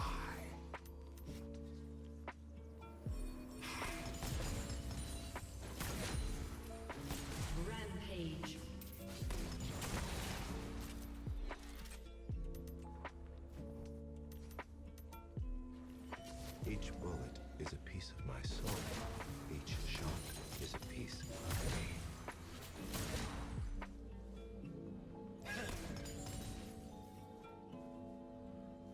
could be someone in that brush. There he is. I have to make sure I approach to place a trap at an angle where he wouldn't be able to see me and hook me. Okay, we're getting into a fight here. Looks like it's going to be pretty bad, unfortunately. Okay, managed not to get hit by the passive, thank god. We'll just switch focus to Kaisa here. My bad. Oh my god, how did he not get executed? What? Alright, let's get this Drake. Alright, Viego's got this. I'll go into a lane. Both me and LeBlanc should be farming either lane right now.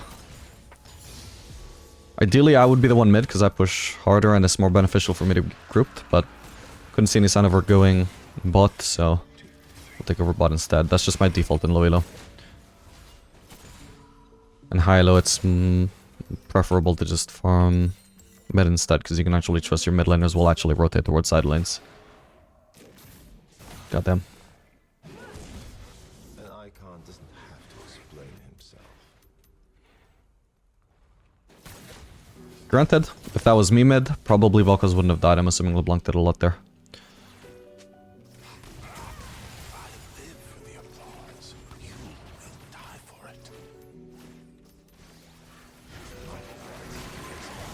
Is there much to do here?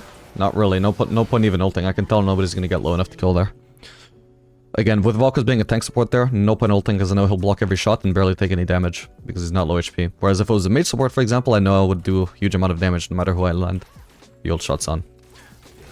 But there's no point trying to ult when every shot is gonna get blocked by Nautilus.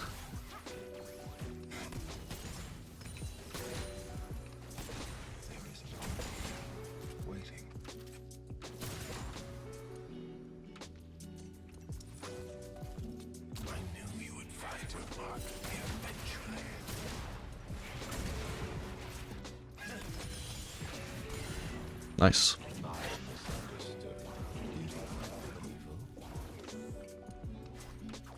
Doing pretty good for farm considering we're playing Jhin without static shiv.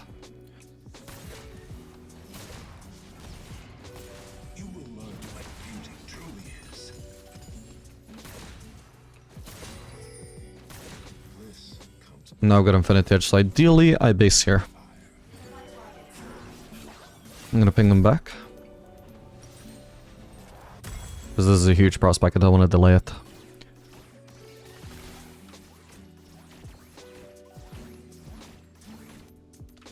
They are puppets. I pull their strings. Okay, so I think generally you can consider 4th item Phantom Dancer on Jhin these days still, if the enemy comp is super kiteable. But, Kaisa might try and go for the goal there. But in a game like this, for sure, we're facing 4 ranged, makes zero sense to go Phantom Dancer. I mean, it would help to dodge, like, Vel'Koz skill shots, for example, but that's just one person. I don't think that's a good enough reason to go Phantom Dancer over Fire Cannon.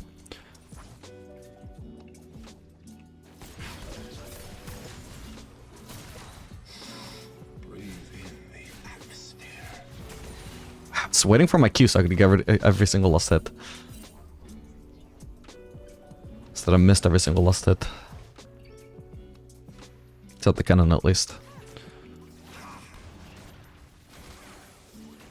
I cannot be good. I must be perfection. Now that is what I want to see.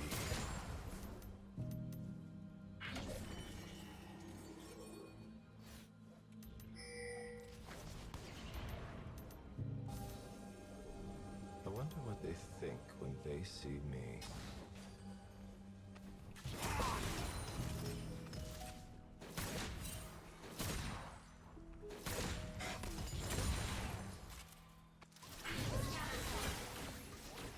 I'm gonna hit one shot and leave. I'm not gonna afford anything more than that. Oh crap, I didn't even notice the Vel'Koz. I need to flash that. I saw something traveling towards me, but because I didn't realize it was Vel'Koz Q, I didn't know it was gonna start curving. Maybe there's a point in ulting here? Nah, never mind. With Redemption, he's full HP again. Oh. Jesus.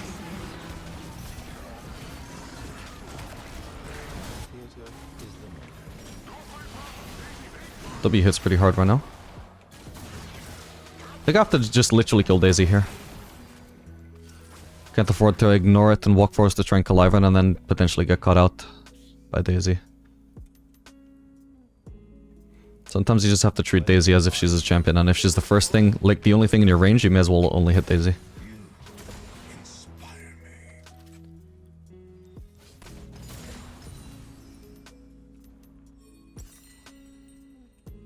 Alright, may as well base for Azil.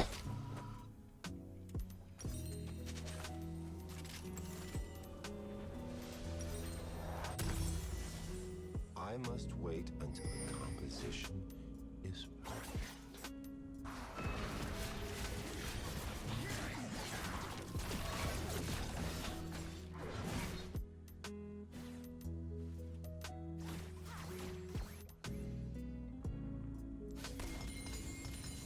It's very simple.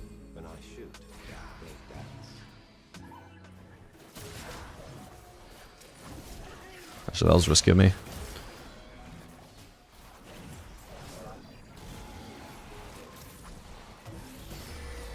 Ooh, wait, I missed. No, I didn't. Okay, it just looked off because of the high ground, low ground bullshit. Nice one. Oh, okay, I just barely didn't finish him, but at least somebody else did.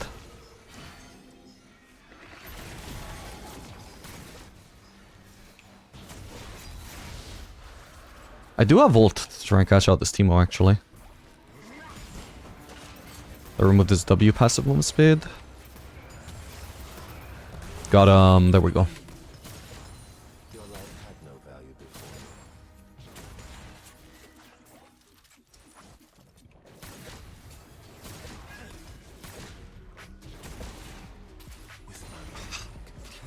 Okay, before I base again, may as well drop that trap.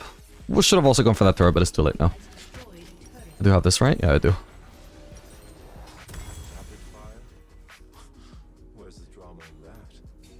Okay, so we can see LeBlanc is going for the mid lane farm. So we can already start planning what we're going to get instead. I could actually have gone bot lane, I suppose. I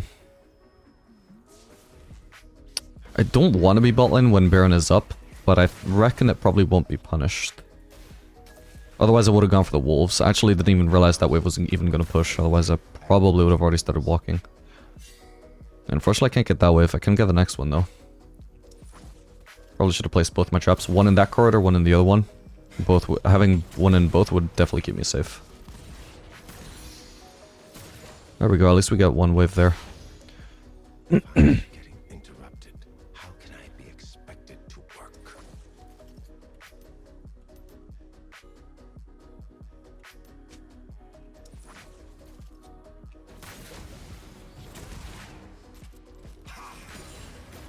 Ow.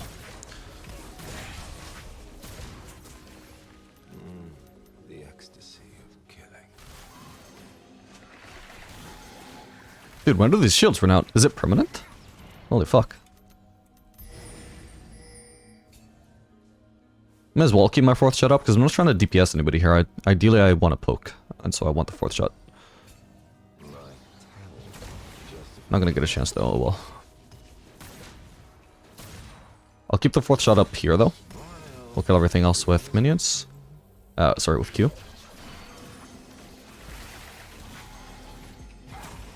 Boom.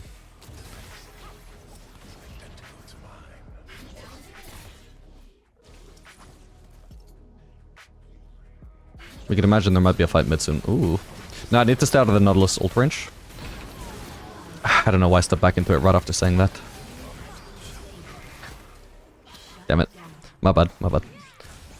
I just needed to avoid the Nautilus ult at all costs. There's no kind of play to that for me.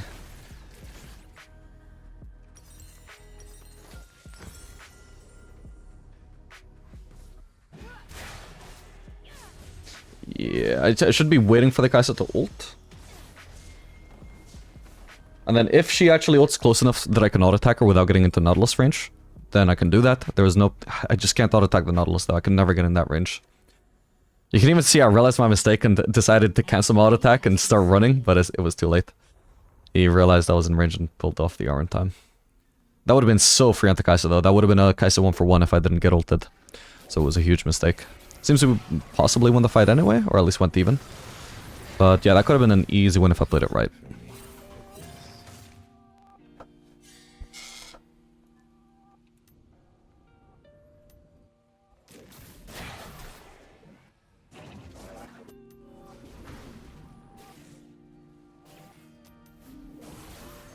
You've awoken something deep inside me. The show never ends.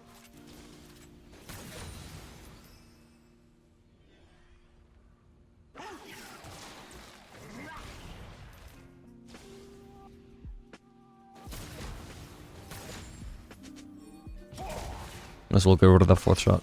I couldn't miss your performance. I inspire action.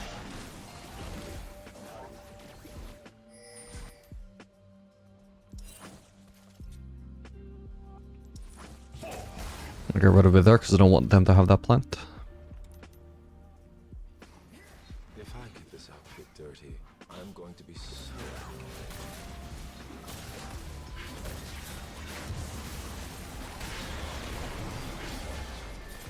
Again, gotta be very careful about getting into that Nautilus assault range. That hugely chunked the Kai'Sa, holy shit. art. Requires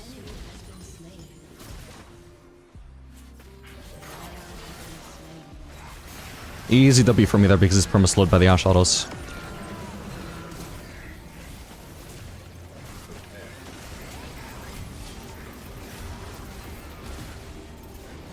Damn, maybe I should have tried harder to snipe the Kai'Sa.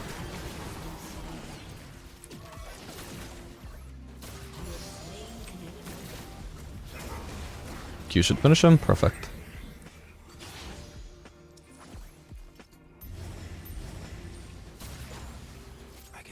I want to kill as many of these minions with auto attacks as possible because of the lifesteal. Actually, if I have to go help with the Drake, hang on. I'll push them as fast as I can then. That caster is not important, will help. Okay, we see Kai'Sa. And again, I'm at very low DPS there because I only had 2 bullets. I have to do a very fast reload.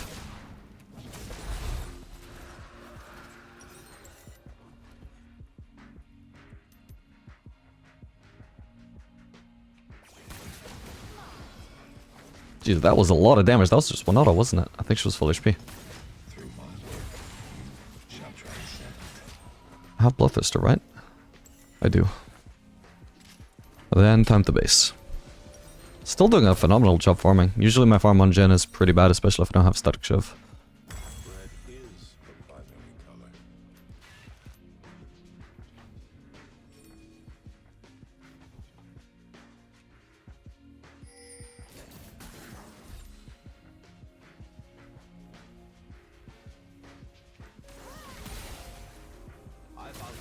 color. Would have ulted her there if it was up.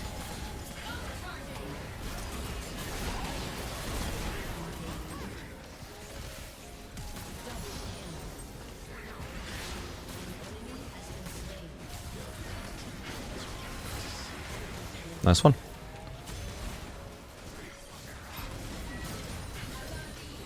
And I do believe that I've scaled. Well, I am full build, so I literally cannot scale any further. Alright, GG. Alright, gamers, so here I'm thinking it's probably just going to be Samira angle. Samira's okay with Thresh, but most of all, ideally we want to have some engage for the Zeri Yumi lane. We don't just want to get kited, we want to be able to get in there and deal some damage. On top of that, I guess being able to block the Zeri W is fine. Being able to block Yumi ult, I guess, is okay as well. But generally, I just need something that goes in and is also good with Thresh, so I think Tristana, for example, also could have worked if I just want to go in, but I think Samira's a little bit more flexible. Probably just better overall in this scenario.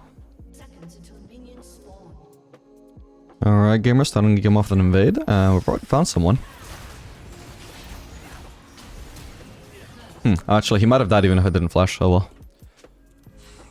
At least it goes to me instead of to Thresh. And I guess it wasn't guaranteed, but I'm pretty sure it would have died.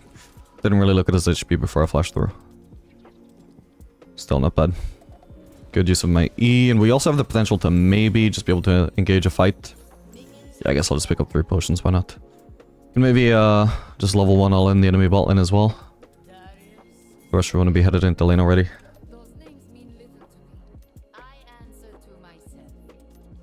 Yeah, if I want to engage on the Zuri, for example, main reason I picked Samira over something like Tristana is because if I try... Mainly Tristana's engages are good when she can land her W on the person, and Zuri can just E that, so that's pretty awkward. But if I just E onto Zuri, it's pretty unlikely she'll dodge that. It's a lot harder for her.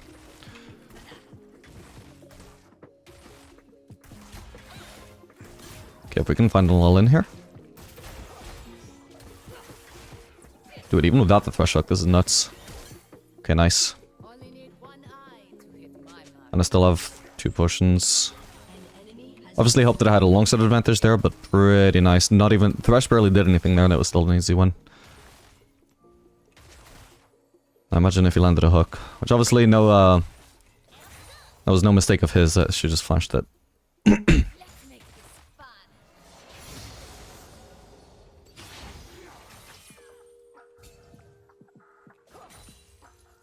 And I'm back to full HP. I'm not messing around.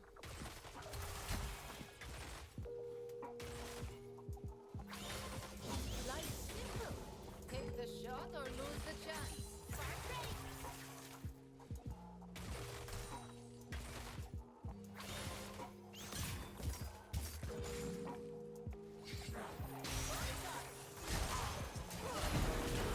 Okay, nice.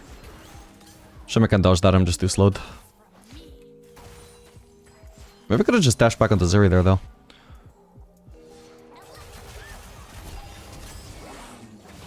Nice one, well played, Thresh. This would be so risky to kill Yuumi. It was technically maybe possible, but I'd really rather not risk it. We could do it now. If Thresh lands a hook, that's an easy kill, I swear. Okay, I'll go for it. And I'm dead, but that's fine. I suppose an instant lantern actually would have saved me there, but yeah, now we deny a lot of XP from Yuumi, and Yuumi is a pretty heavy XP scaling champ. So, I think that's extremely worth. Folks keep telling me to settle down. Not my style.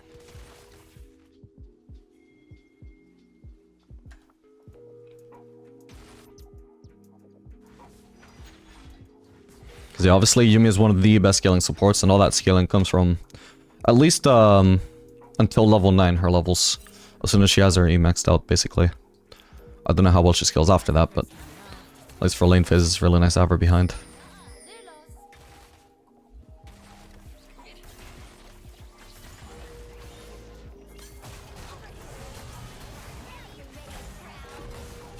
Did she not use her E? I feel like it's still up.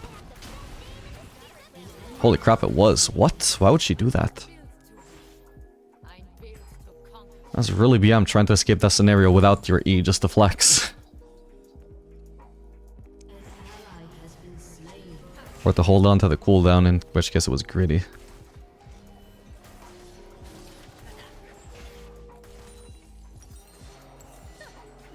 Damn, I almost had a Sweated Dark, I just realized. When I left base.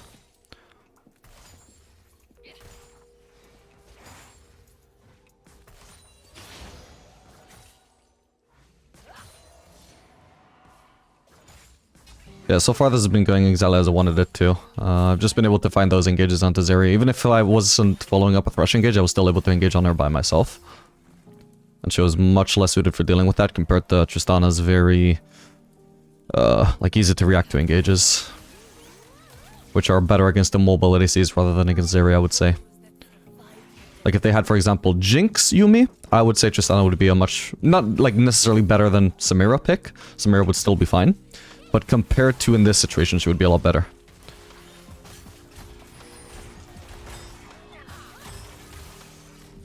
Decent trade.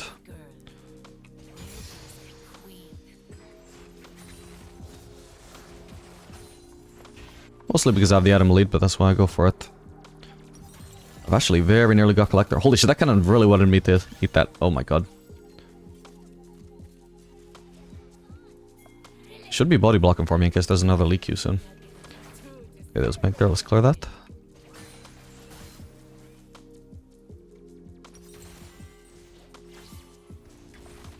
I missed 2 melees purely because of how long Lee Sin delayed me placing that ward for. And also because of the pink ward, I suppose. Maybe I should have just let Thresh have that.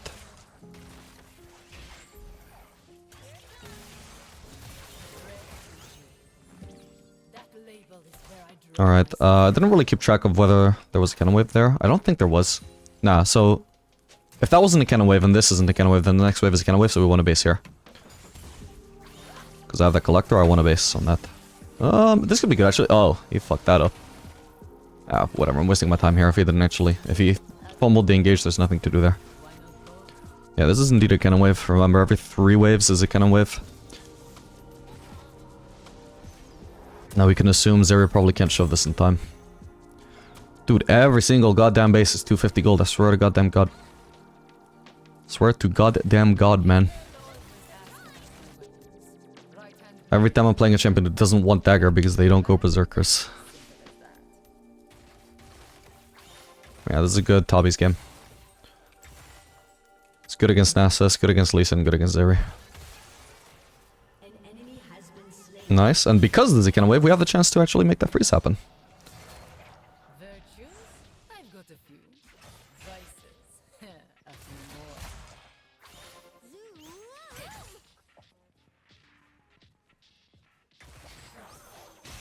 more. Nice. Oh, that was so close. If only I was level 6. Ah, to be fair, I don't think I could have ulted in time. The AD increase might have killed her, but... my ultimate itself wouldn't have done anything. I did actually like do all the inputs fast enough to get the ult, but the problem is the last auto because she was traveling away from me. It took so long to land that it took a while for Massmark to apply from the last input. Anyway, if they stay here, Zeri should be diveable. Thresh should already be walking with me. Like, we want to dive ASAP if she happens to be here. Right? We don't want to delay.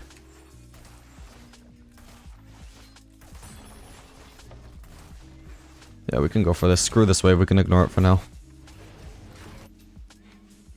It's not taking any damage right now, as you can see. The minions don't swap aggro from the turret as of, like, I don't know, 2 years ago at this point. So the wave is in a good spot if we just leave it there and go do the cannon. Go do the Drake. I'm not going to use my Q on this, because we might still want to keep on laning, so I want to preserve my mana. I don't have that much to go for, and obviously this Drake is basically being done at a timing that could have been my base timing, so I'm losing out on the base timing. For now, I can't base. But that's fine, because I've got full HP and almost full mana. Would have been a lot more inconvenient if I actually was low HP and had the help of the Drake, because then it's like, well, probably gonna have to base at some point, think about base at some point, even though I'm at the advantageous position here. Should we try and help there? Ooh, just barely didn't get her. Got her.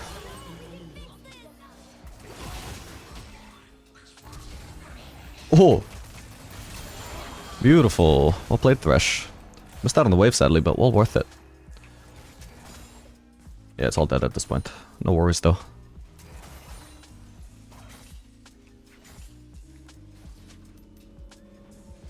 Alright, the plating is too tanky. And it's kind of wave, we definitely want to base there. Do I want to go straight for this? Yeah, sure, because we can do Lord Dominic second again. Just like on the other champs. This is going to be a lot better than just buying a crit cloak, so...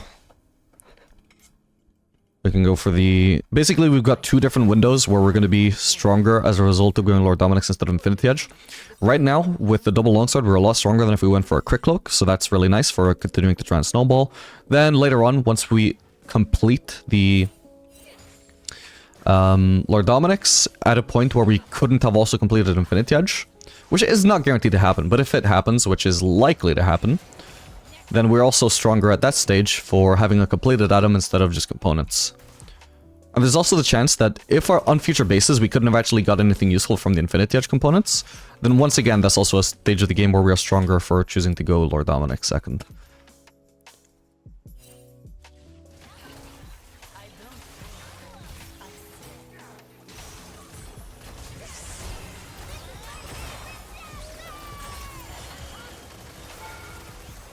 God damn, how's she not dead? I've Collector on red buff. That's crazy. Oh well. suppose exhaust just cut me too hard. Still, I got my E back up very soon. They gotta leave.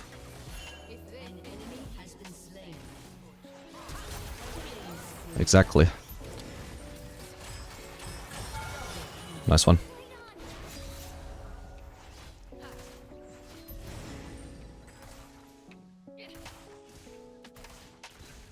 Letting go down. Nice.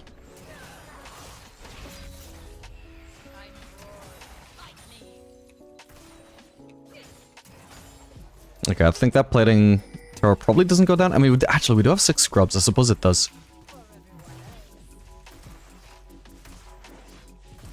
Yeah, this is doing a lot of true damage. Just for me as well, not even counting the Thresh. I suppose it stacks up at least.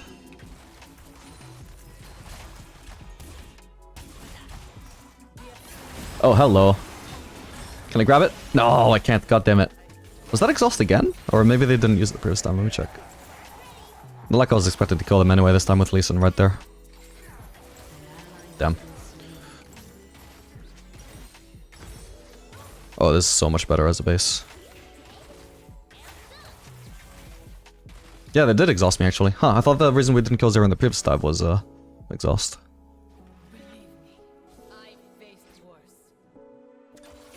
Maybe it was Yumi ult then.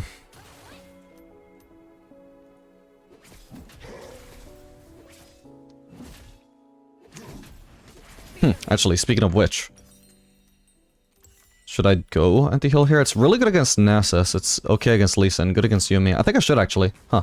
I actually managed to just barely not go a build path where I actually can still be flexible about that. It is 200 gold more expensive though, which is so annoying, but it could pay off in a game like this.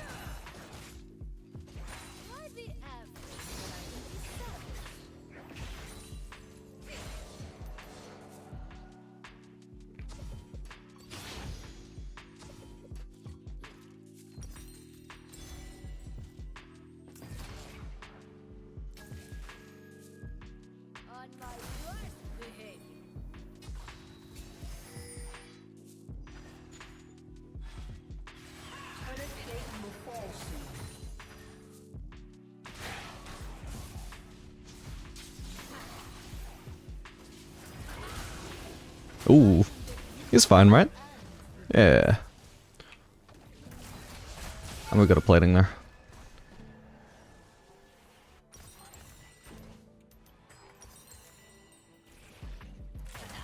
Alright, at the moment there's not really anything better to do except just share farm with Syndra, because the bot lane wave isn't really pushed enough for us. Right now, we should have been waiting for Zeri to shove it in, but Zeri came mid instead of going for the free farm, so if she's not getting free farm, then there's also no free farm for us either. We can rotate now. I'm gonna be a little bit late to it, unless Syndra TPs. I would say she should TP at this point, because I'm gonna miss out on that. She's being too slow for it as well, though. Anyway, I could really do with basing soon, too, so maybe shove in one wave in base. Looks like we're gonna be doing Drake, so I can keep my eyes on the map, but at least it isn't contesting his top lane, so unlikely to need my help. I can probably just base just fine. Although if this isn't defended, I can keep on pushing this as well. Okay, it is being defended, but does he have the damage? He doesn't have ult, does he? Hopefully I don't die for this. Okay, nice. Perfect. Without ult, he couldn't kill me. Made a good gamble there. Not exactly a gamble, but a risk. I wasn't 100% sure, but I was confident. And the thing that really made my decision there was that I didn't have a shutdown. So it's not a disaster if I guessed wrong there and I couldn't survive taking that turret.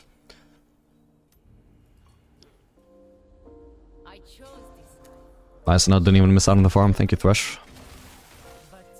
It's a good play from him.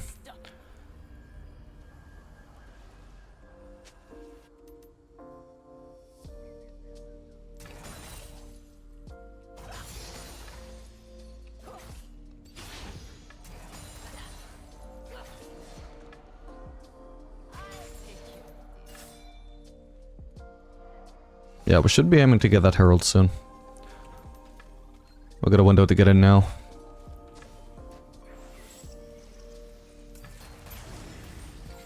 Skarner can join us when he's ready.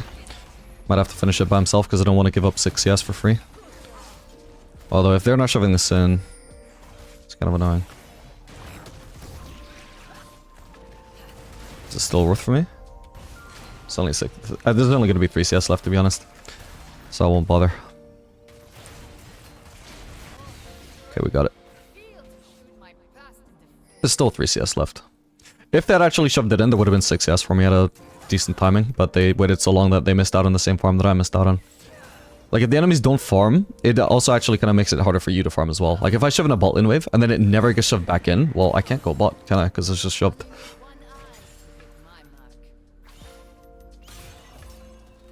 But at the very least, because you were the one that took a wave and shoved it in, and then they didn't shove it back, assuming somehow that would just be the... Hang on. I don't want to go in, though. But assuming somehow the wave just ended up on that state for the rest of the game, you would be forever 1 wave ahead of the enemy bot lane in that circumstance. Right? Because you shoved in that 1 wave and they didn't. That's a +6 or +7 CS lead.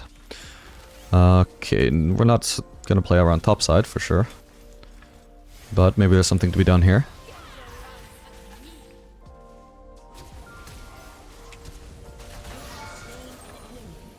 Nice. Hopefully that gets us this turret too. I'd rather not waste my flash just for 300 gold. They can try and dash in here now.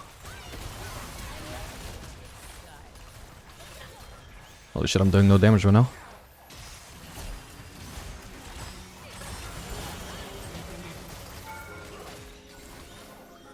Oh man, I almost had the Lee Sin. Ooh, nice build from Fresh, thank god that was super close. Alright, time to get out of here, I got a BF sword. Sadly we didn't get the turret, but it did lead to another fight, so that's fine. Same gold, different source.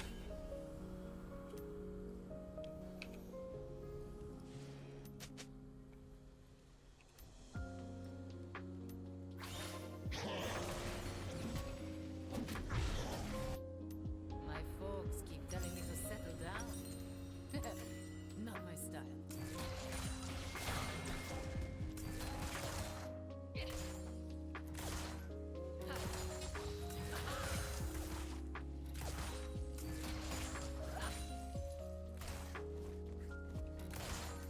Last person I loved thought I was too reckless. Okay, looks like we're just going for Scuttle Crab there. Right? Okay, it took a while to die, but yeah. How much anti-heal did I do already? Because I did give up damage for that. Not too much. Hopefully it does pay off later on though. I built to conquer. Killing spree.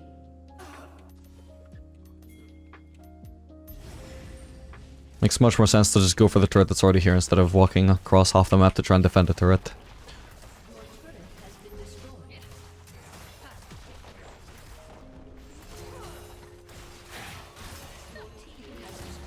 Nice, I wasn't even sure we'd get that, but I keep forgetting about the grubs. 6 grubs is pretty broken. Your team has destroyed a turret. I guess I can just base. I've got the gold now. Somebody have TP? Yes, and just TP to defend that. How unfortunate, actually. I should have based that a little bit closer, my bad. Alright, Thresh has it.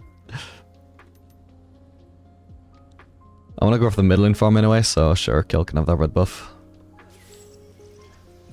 Going for a detour on red buff here could cost me like 2 to 3 CS. Or it could cost me nothing if I'm unlucky, or lucky in a sense, but I'd rather just try and maximize my farm over getting a temporary buff that might not do anything. Yeah, this is the scenario I was talking about, where those casters were not going to die for so long that potentially going for the red buff actually cost me nothing, but pretty unlucky that 2 melees died exactly as I got there. Look at you.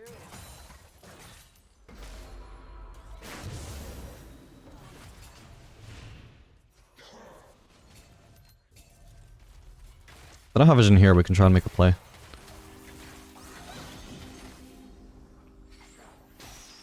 Let's try. That survived the desert.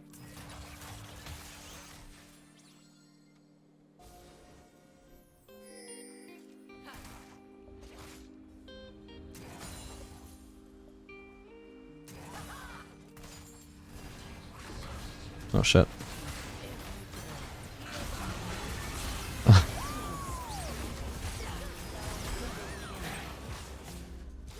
I don't even know if I can stop the Victor laser, actually. Ooh, nice one. No point using ult for that, I'll just use W to secure it. Before he has a chance to flash away. We can land another engage. Never mind then. Wow, they still did nothing, what the hell? You see how much of a scam Mortal Reminder can sometimes be? People just really overrate it. I'm not saying it's bad this game, like it still has a lot of chance to pay off, but... Especially since it became 200 gold expensive, I think people way overbuy it. I don't know if they do it anymore at least, but at least when the changes initially happened, people were like, ah, but Lord Dominix is still useless compared to this. Like, no, it's fucking not. It's not 200 gold cheap. It's not 200 gold more expensive. It's just to do the same as Lord Dominix.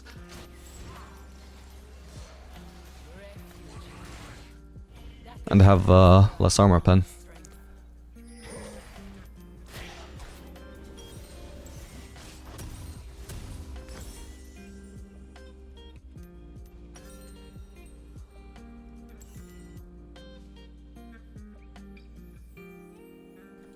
Born in Shurima, raised in Texas. Maybe I'll die in Demacia to make you interested.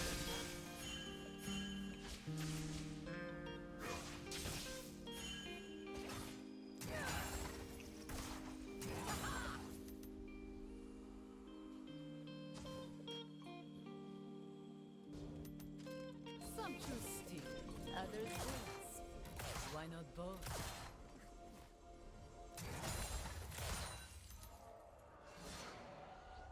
We can maybe flank the Zeri. What is she doing? Gotta be trolling, surely. What?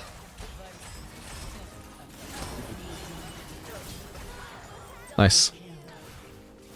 Probably could have left that gold to kill, to be honest. Ah, actually, when I'm this fed, I would rather concentrate all the gold onto myself, give myself the maximum chances of carrying. It's the reason why funneling used to be such an overpowered strategy before... Oh, damn it, I had nothing. Before they repeatedly nerfed it, is because it's just much better to have gold concentrated on one person than spread out. That's also why you have the support in the ADC and not just like 2 carries sharing farm and bot lane, you know? So whoever's the most fed person on the team, like, there can be exceptions if that champion skills badly and their teammates skill well. But generally, the more fed someone is, the more you want to continue letting them have the gold. Because it only starts to fall off once they hit full build. Once they hit full build, all that extra gold is useless. But, you know, ideally, if I'm hitting full build in a game like this, we should not lose it in a million years, right? Ah, fuck it. Well, we can go for it. This guy, he knows we did Baron. He's just straight up overextended here.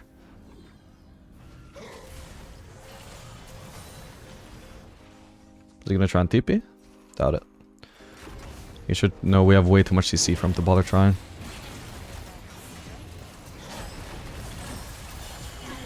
Perfect. Alright. I can go for another wave before I base. It's not super necessary, but in the long run.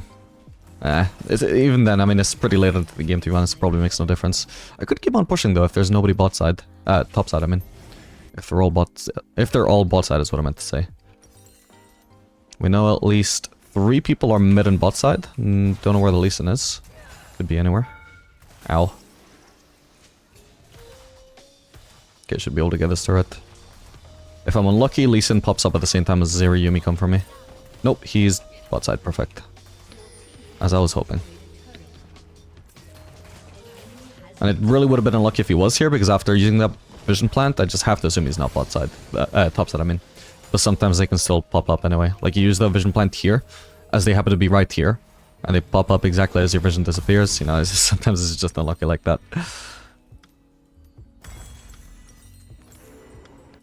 Hopefully on my next base I'll have enough for shield bow anyway.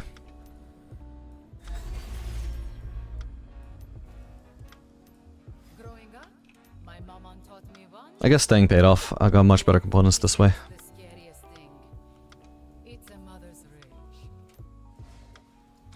Practically at 100% crit already, so I don't feel the need to finish shield bow. I can just go for Bloodthirster. Overall, a much more stat efficient item as a result of being so expensive, but if we can cover that cost, it's super worth to go for it.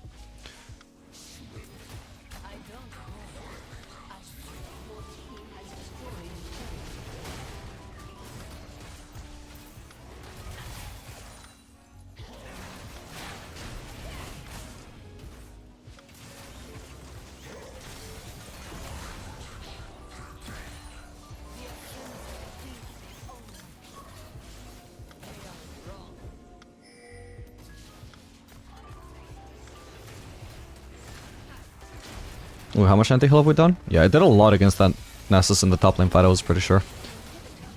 It's doing a lot more against Nessus than he can see me. Why be average when I can be savage?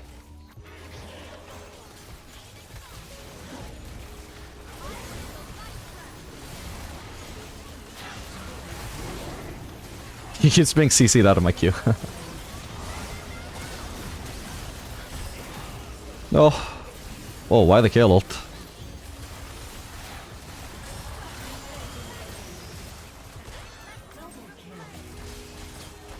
Got him. Is that a quadra? No, just a triple. No point then.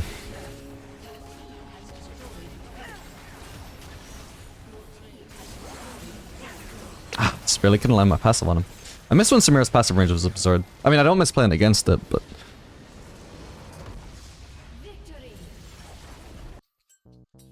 Alright gamers, so this game, we're gonna pick Caitlyn. Even though we're fairly late into the draft, we have very little to go on, as you can see. The enemy bot lane hasn't picked anything, but we do know we have a Lux. Caitlyn is great with Lux, and she's also a good blind pick. If we're gonna face Ashe, we're gonna probably need Cleanse. Is that actually gonna be Ashe? We can just watch out for the rest of the draft. Come on, I want to see if this is a good pick or not. Ideally, what they should pick is Engage. Okay, that could maybe... Nah, I don't think that really works. Looks pretty awful, because Braum is really going to struggle into our bot lane. He gets completely shut on by mages, especially early on when it's like Lux Caitlyn. Ashe is decent. Ashe is good into mages because she actually provides an engage of her own as an ADC. She doesn't go in like Samira does, but she does actually provide an engage for her support to follow up on. But I don't think overall their bot lane is great here, so that's good news for me. Alright gamers, so you've seen the matchup. Caitlyn Lux into Ashe Braum. I do think this is going to be really good for us. Braum is a pretty good support into melee supports and into engage. Not so much into mages, not so much into very high ranged bot lanes. I probably actually could have gone Lethal Tempo though. I think Lethal Tempo is not as bad on Caitlyn as it used to be, partially thanks to the buff she recently got to her attack speed ratio. She does scale a bit better with attack speed now. And if there's a situation where you want to use it, it is going to be against these tank supports in the lane. My business to know what others do not. Whoa, what? Where the hell did these guys come from? What the hell? Okay, that's a lot of damage to Ashe at least. Gotta get out now, but... Huh. Is Ashe gonna die there? Oh, come on. I'm gonna have to flash eventually, aren't I? Oh, that's a knock-up instead of an actual... stun. God damn it. Huh, that's the moment I learned Salus E as a knock-up. Alright, I'm gonna have to go into lane. I've got a potion at least. Are they actually on the blue? They kind of are. I'll get this melee and move over then. Ooh, that guy is in serious trouble though. God damn it. It's already far too late for us to be joining this fight anyway, so... That's just a disaster. Potentially Lux could have just been in the area instead of being in lane. She's the last person that needs to be farming. Or the minions were even dying as well. But overall, I think mainly our team just made a really bad call there to try and contest. Especially quirky face checking was unrelated to like anything. Ooh, trap. I've got another headshot. Oh wait, what? Why didn't I have a headshot there? Maybe I used it before the trap. Okay, that was only against level 1 Braum, but still. Hopefully a foreshadowing of things to come. Nice.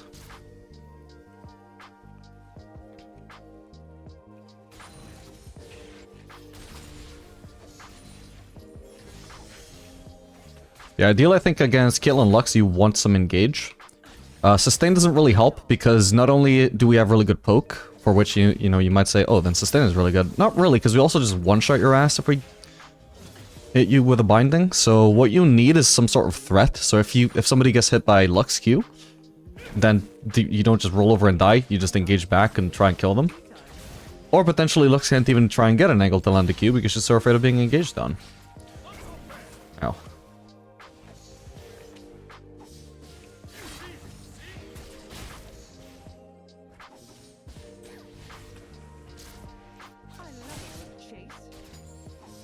Okay, we should place a ward soon. Neither one of us have summoners, do we? No. Can't get in range for the trap there. That's so annoying.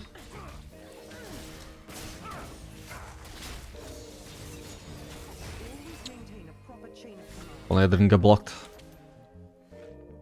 Okay, we see Kane top. I'll still place a ward right now anyway, but... not super worried about a gank at the moment.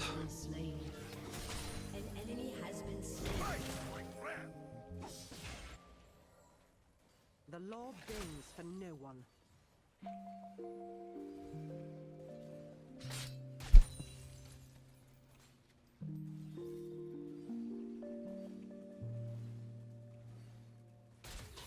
Wait, you're kidding. My bad. I must always be 3 So what is Lux doing? She just got hit by the Brom Q and the Ashe W. Why is she BMing? Alright, King could come bot soon actually. So if we want to crash, we need to crash now actually. I will not tolerate lawlessness.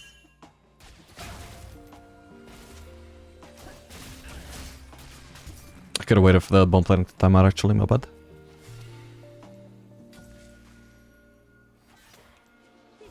I could base here. Actually, if Lux lands a binding. Oh, that was way off, buddy. Ah, we're getting ganked as well. That fucking sucks. Huh. If you're gonna try and predict, at least predict forwards, because if, say they juke that, and let me just bring the snare up again. Alright. Let's hit it again. So they're both walking in a straight line towards me.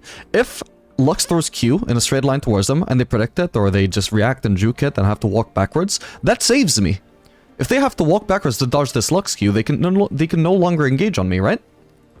So why is she throwing it backwards where they can just keep walking in a straight line towards me and kill me? You're throwing it at an angle where if they don't juke, not only do they not get hit by the Q, they also kill me as well. That didn't make any sense to throw it there. Not only that, but you're not even expecting them to juke, right? Because you're out of vision. They don't know the Lux Q is coming for them, but you're expecting them to juke anyway. Why?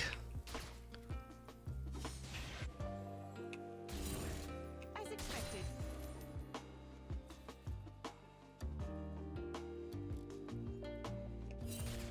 Me, not by a long shot.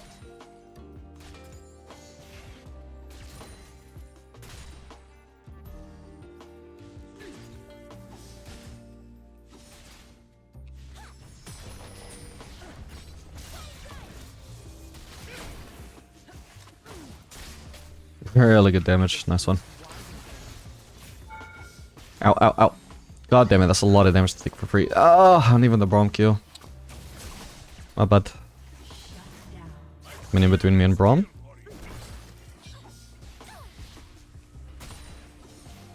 I cannot afford to falter. Gotta be really careful about minions being in the way when I'm going for a trade where I need EQ to disengage.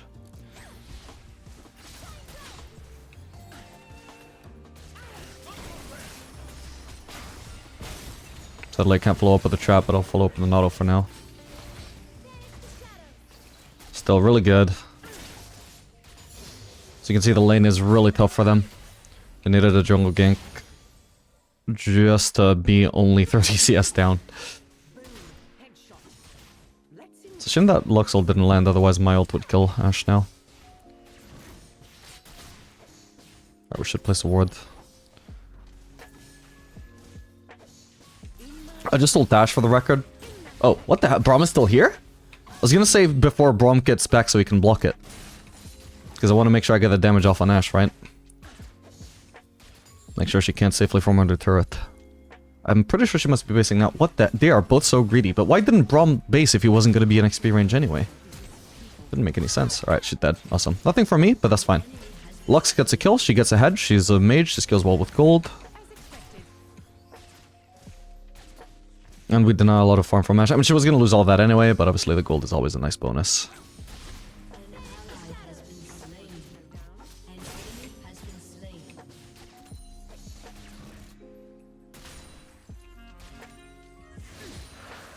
We can get this plating. Does that give me Collector? I sure hope it does. I don't think we can quite get that turret. We don't have grubs this time. I just barely don't have it though. Oh well. It is definitely far too much gold to be staying on, at least. I know that much.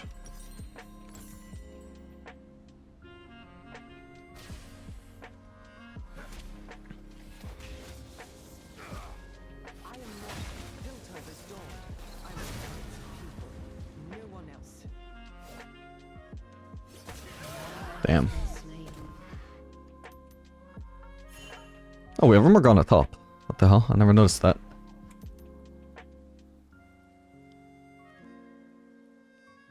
Okay, Braum is nowhere near it seems, so it's a free time to just harass Ashe with ult. Need to be careful because if Braum flanks, that could be trouble for me.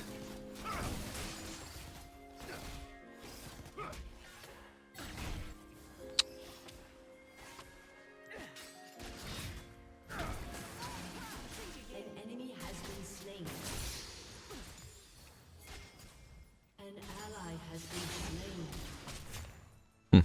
Okay, pops the Guardian at least.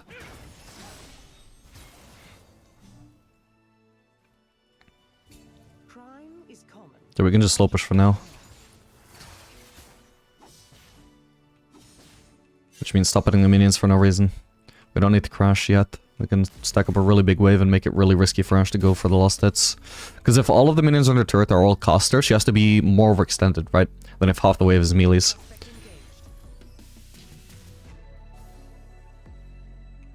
Okay, there's a kin behind us.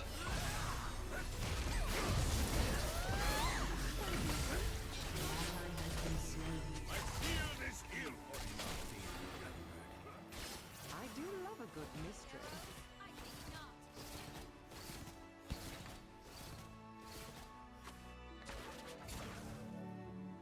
Surely not. Ah, I was hoping he would try and get rid of the trap. Should have just predicted his movement and, like, assuming he wouldn't go on the trap and just queued him. That is desk duty. He could, in theory, die to one ult. I really hope I don't face check into Kayn here, but... Ah, see, if I had vision of him anywhere here, I could just ult him and he would be dead because he had no shield up. If I base here, though, I've got Collector, so... Would be a good time to base. I mean, I was gonna say, like, in theory, I could consider pushing that turret, except I think it really would be too risky. Because even Kayn just solo ganking me does solo kill me here, and what do you know? It turns out he was coming for me. She needs to get out, because there's no chance that we actually really kill Kayn there. There's only a chance that by sticking around, one of us dies. So I'm gonna get out of there. Luck should have headed out too. Fortunately, she got lucky, she survived.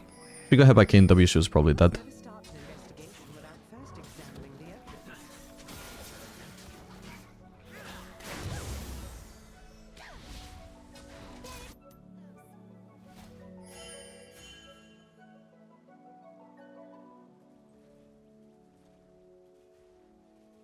I'm not here to serve. I'm here to protect.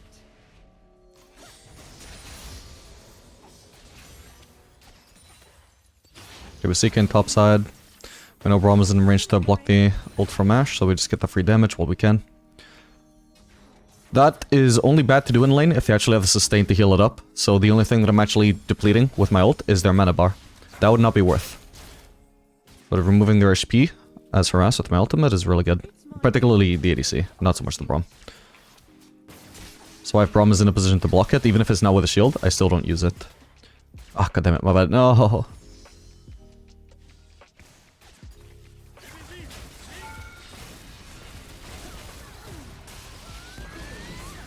Oh man, that was super close. Enemy killing spree. Shut down.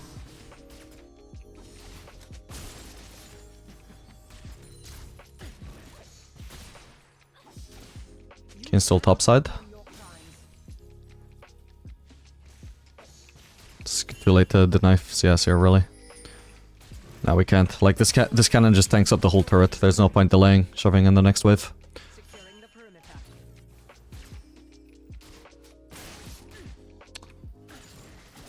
God damn it.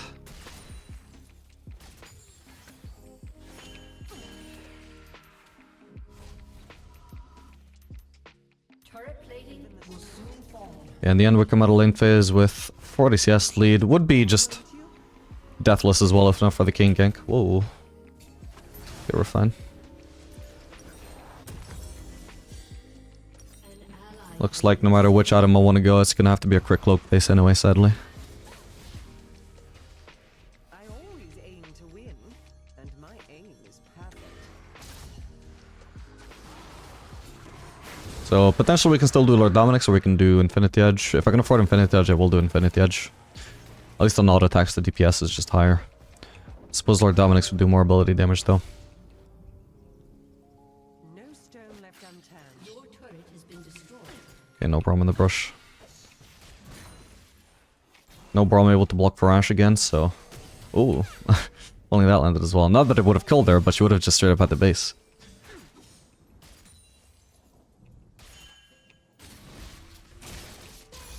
Okay, Lux. An ally has been slain. She should be releasing her E immediately, not waiting for my key to land. The long arm of the law. No. Nah, I can't risk having another wave, unfortunately.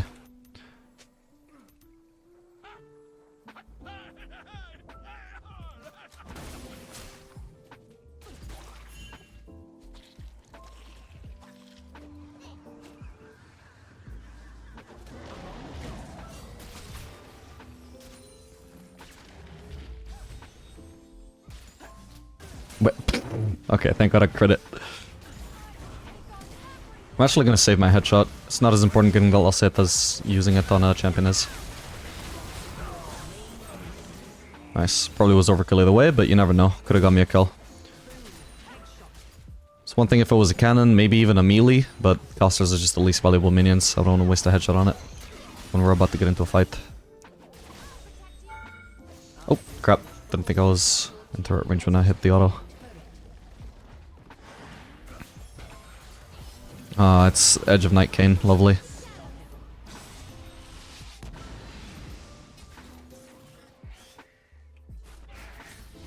Very balanced. Chase.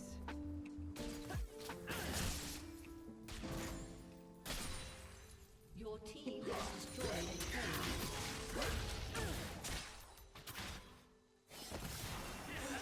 Is dominating. Well, at least he's lower HP now. Do with shoving another wave, because this wave is about to crash very soon. An ally has been If Braum is around, there's a decent chance Kanan is with him as well, though. Have to respect here. Maintain a proper chain of command. I'm too close to the turret to really be in danger right now, I think, though.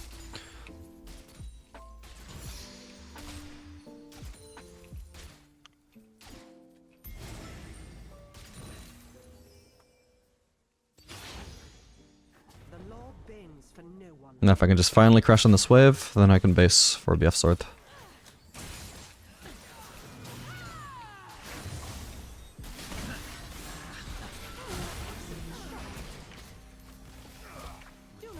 Can I finally base?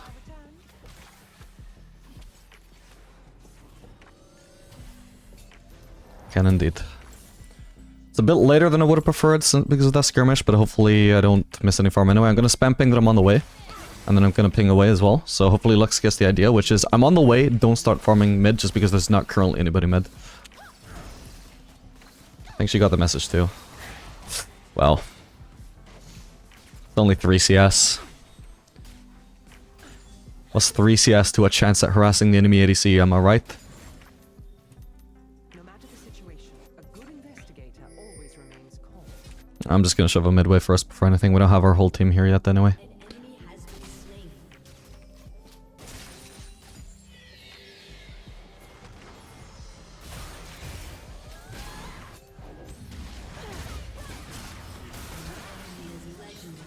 Always be 3 steps ahead. Honestly, going for that trap was actually risky.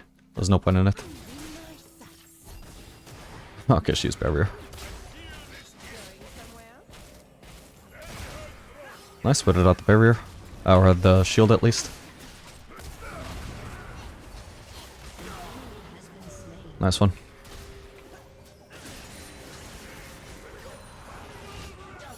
Huge, let's go. Oh, I forgot this is not a sport. She was trying to steal that farm with her auto attack.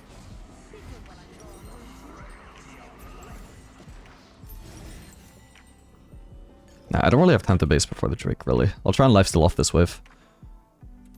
I suppose there was any honey fruits around. So instead of queuing it, I'm just gonna kill all of it. I have time to loss it all with loss hits anyway instead of queuing it. You can see this gives me a lot more lifesteal because I have lifesteal. I don't have spell vamp. So that gets me a lot of HP.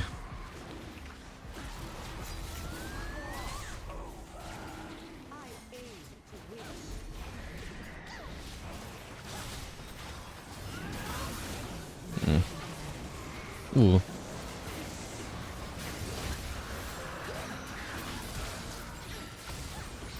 Nice, actually got him. Well played, Corky.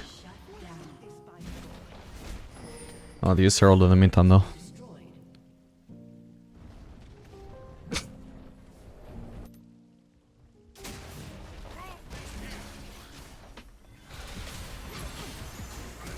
Huh, what is she doing there? What is Braum doing?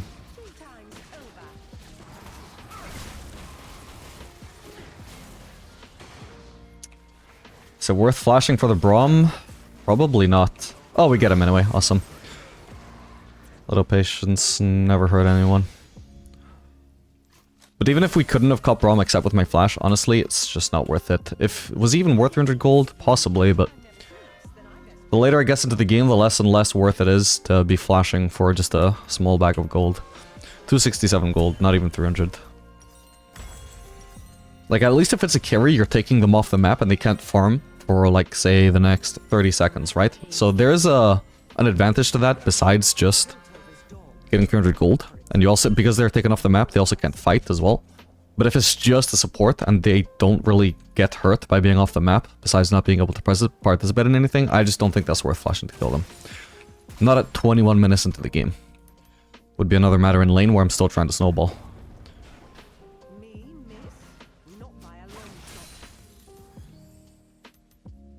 But the later into the game that we get, the less and less important these small amounts of gold become. Like 300 gold is just way more impactful in lane than it is in the mid game, obviously. Because 300 gold in the early game, it's also going to benefit you in the mid game, and the late game, and the early game. 300 gold in the mid game, however, is only going to benefit you in the mid game and late game. 300 gold in the late game is only going to benefit you in the late game, you know? So it just gets less and less worth as the game goes on.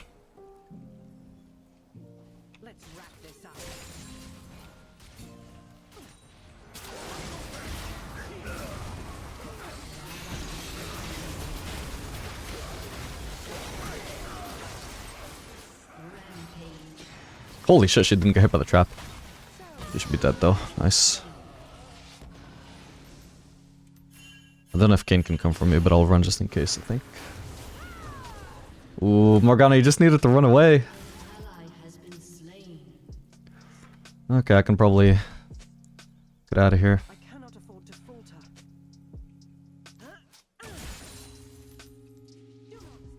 I'm just fine. Your team has destroyed a turret.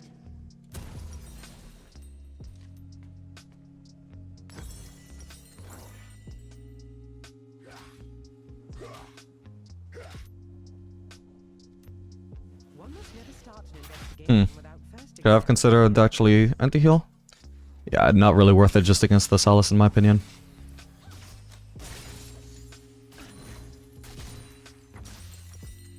Gotta remember to actually consider it though every time. someone call for a sheriff.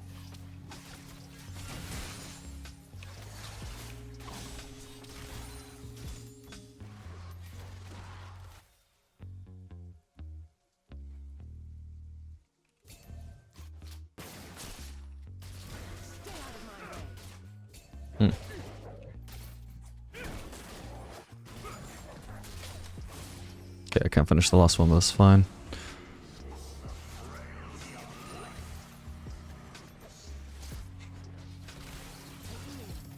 She still doesn't have lifesteal. She does have red buff for healing. Hopefully it doesn't heal her too much though. Maybe I should have saved it until at least closer to a fight though. If she is gonna get red buff healing. Didn't really think about it before I pressed the button.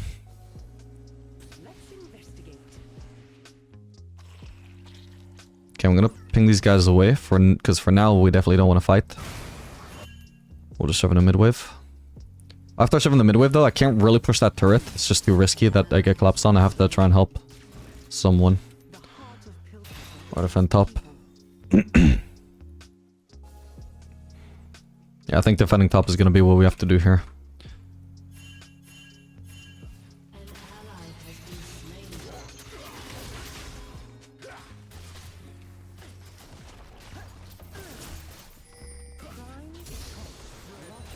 Okay, that's at least a carry. There's no time for me to go bot side and try and help with the Drake though. Can we actually just kill the Ashe though? I think Corki just kills her though. Kill it! Finish her! Finish her!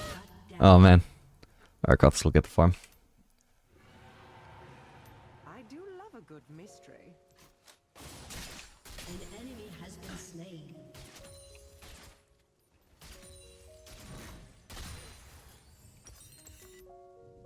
Hopefully there's not a Keen near me, because he was just on the Drake. No more cat and mouse. Kate was lost, Kate carried bot. What does that mean? Like, the second line feels like praise. The first line, I don't know if she was trying to insult me or what.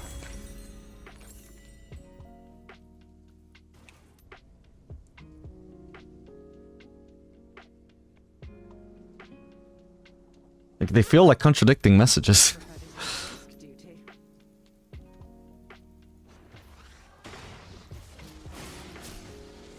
Hey, gold.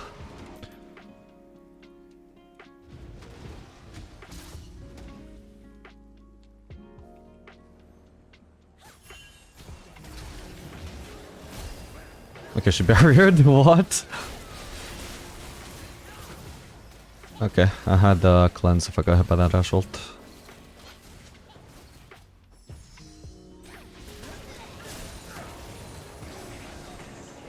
Professional is always aware of his surroundings.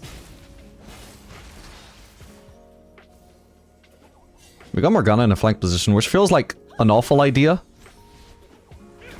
But let's see how it plays out. She did manage to hit the Kayn, but nobody could have even been in range to hit, even if we were following up.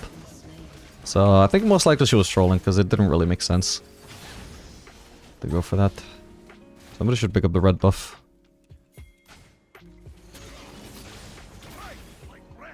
If Corki got hit by the Q, I was going to turn around. I'm not here to serve. I'm here to protect.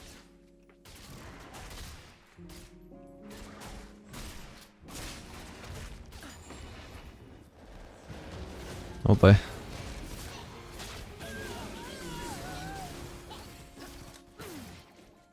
It's my business to know what others do not.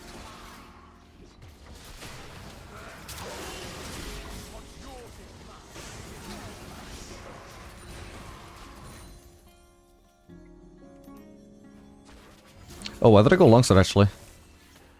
I could have... Probably would have preferred to go Farcanon here. I'll probably just build it into Vamp Scepter and could still go for Farcanon, I think. Or, I mean, I could just do... I could either do Shield Bow or Bloodthirster third. Just ignore Farcanon for now. Or for good if I'm gonna do Shield Bow, because they do have quite a lot of bursts just from the Kayn alone. Okay. Okay. Holy shit, that damage is dead.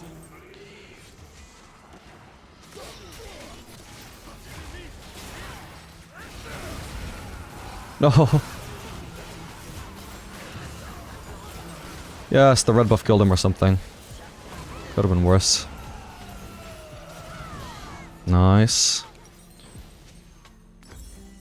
I think I'll just do Bloodthirster for now. We can consider our final item later on.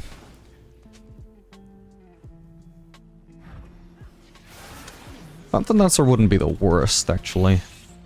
Movement speed would be nice. DPS is good against this comp as well, I think. Really should have probably gone lethal tempo.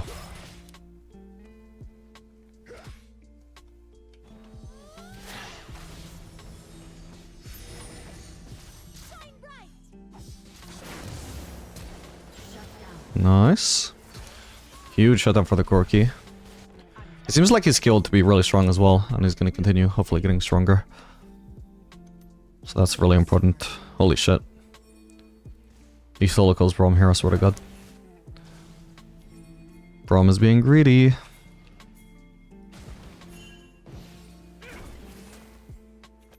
Look, he has to hit like 3 Qs this Braum to kill a Corki. Oh, but he has Ignite. I forgot about Ignite, how unbalanced that is. Ignite in this situation is a good, like, 70% of Braum's damage.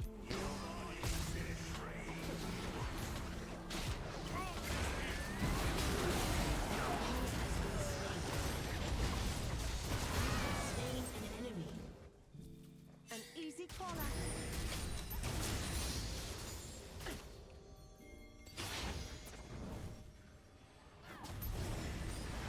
Oh, Karthus. Are you serious? Oh, we can't do Baron now. May as well get out now. Yeah, we could do Drake though, I suppose, actually. Or at least try and make sure the enemies don't get it. This is so awkward. Oh, you died? Wait, was it Morgana that aggroed it? Oh my god. I'll have this finished before tea time. Or does she start it and then leave?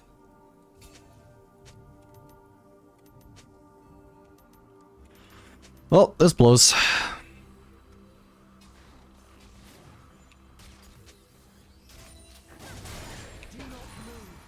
She might just be trolling the Morgana. I wasn't watching.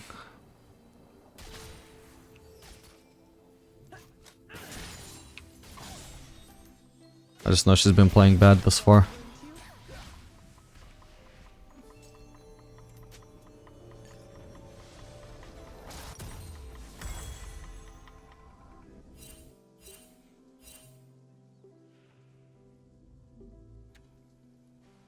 They cannot run from the long arm. Okay, they're probably about to start Baron since they just saw Corki bot. My rifle.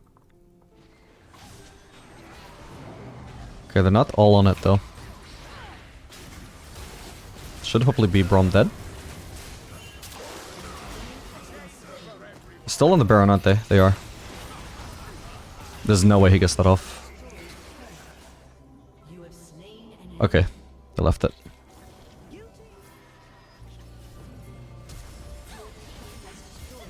I can't tell who's that. Oh, okay, one is Gnar. Was the other one Kayn with GA? I seriously can't tell. Jesus, in the brush it's so hard to tell what skin somebody is.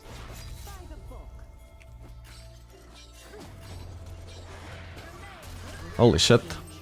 The troll is carrying. Oh, and look at Corki.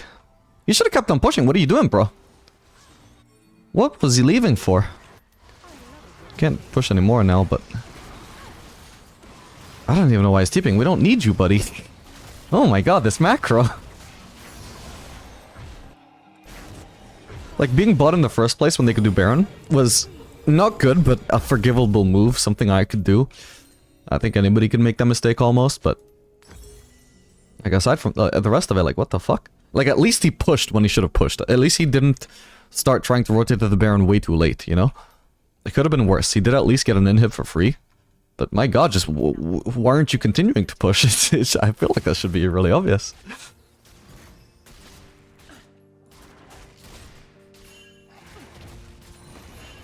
Huh. Last time I tried to do the red from that brush, it got out of the aggro range, but this time it didn't. I don't know if that's because I positioned badly last time or some other thing.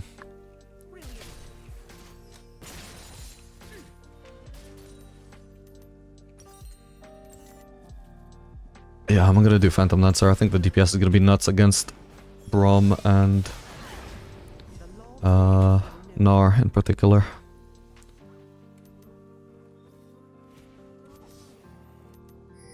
Is it worth me ulting Kayn just to remove his spell shield? I think so long as we are confident it's about to be before a fight, I think it actually could be. Because that's the difference between Kayn getting rooted by Morgana Q or Lux Q or not. It's easily the difference between killing him or not.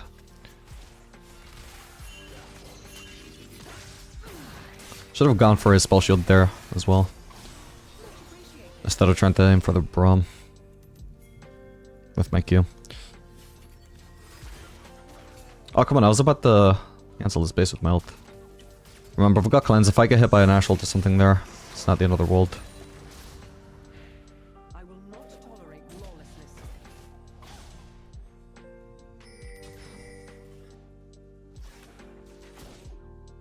Oh, come on. So close.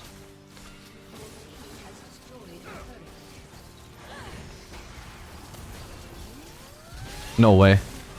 So close! If my ult was just slightly later, I actually would have killed him. Because of the collector execute. Ah, and he's still dead. Let's go, guys. Holy shit. What a combo. Brutal.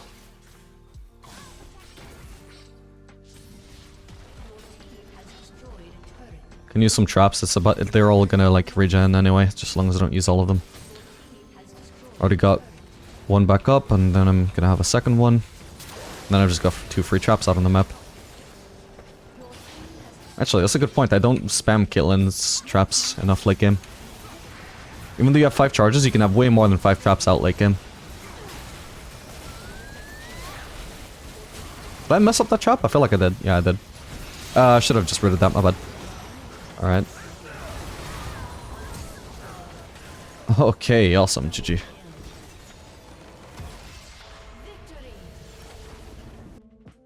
Okay, so here I think we have the choice between, off the top of my head, Kai'Sa and Samira. I think we're gonna go Kai'Sa. I'm not sure if I've played her today. No, I have, but I played Samira more recently. I'm just thinking, would I rather have Samira or Kai'Sa into a Fiddlesticks, for example? Do I really want to have Samira diving into fights where I'm gonna be in closer range of a Fiddlesticks ult, for example? Probably not. So without any other information, I'm gonna assume Kai'Sa's probably better here. Since Kai'Sa is obviously, look, both of these champions are very good with Rel. I don't see anything about the matchup. So with that information, I reckon Kai'Sa's probably going to be better. Alright, gamers, welcome. This game we're going to be playing Kai'Sa Rel into Nila Lulu. Ooh, here comes Nila, speaking of. I'm just going to level my W. It's actually stronger for level 1 fights. She is just screwed. We'll wait for the ignite to stop ticking. Boom. Make sure she doesn't just die to an ignite tick instead of my hit. Okay, I have no HP right now, so I'm just gonna try and base. I don't think this should cost me any for him.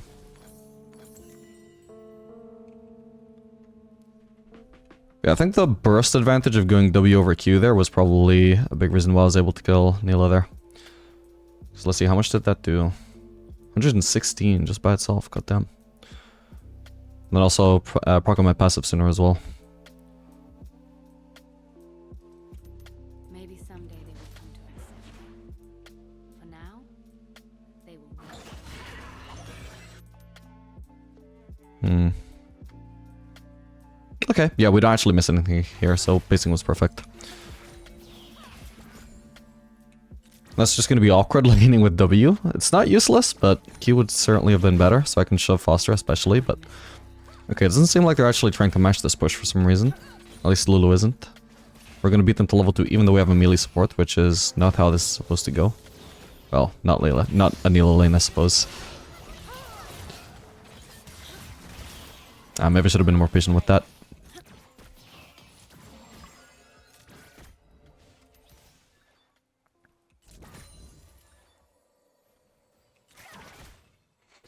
Anyway, Nila should be a tough matchup for Kai'Sa and... well, Kai'Sa and Theory. Ooh.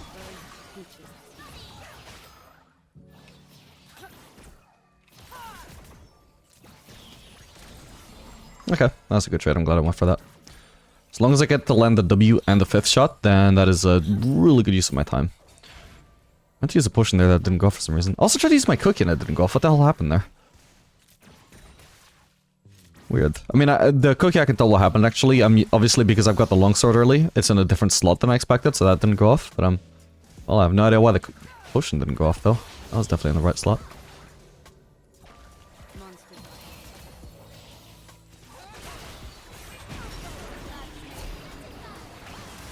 God damn it.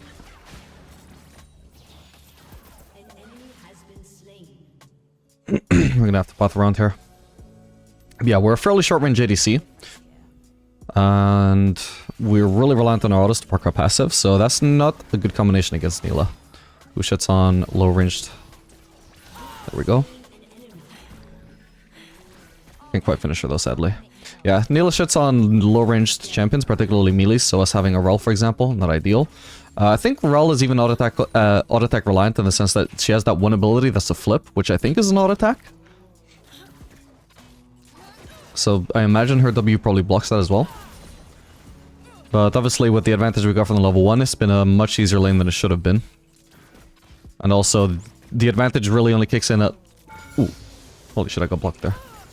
The advantage only really kicks in at level 3, and by level 3 we already had a big HP advantage. So once again we just pick up another kill, putting us further in the lead there. Really before Nilah could actually start to get going. So that's partially a combination of us getting that first early kill and also them just misplaying the lane before then when they should have been playing safe. Instead they lost a lot of HP.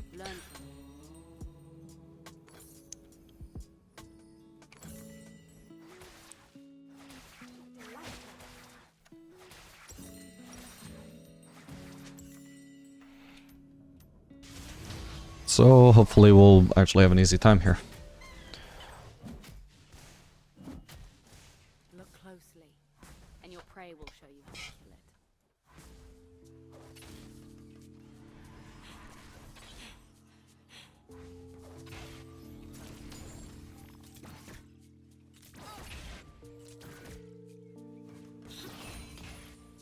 This skin is fashioned for survival and honed by instinct.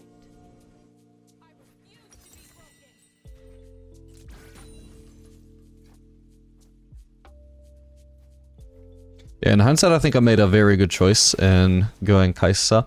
Not that I could have known, but Samira would have been really bad into Nilah as well, because my W as Samira doesn't really do anything against Nilah. There's basically nothing I could use to Samira W, except technically... Hang on. Nice.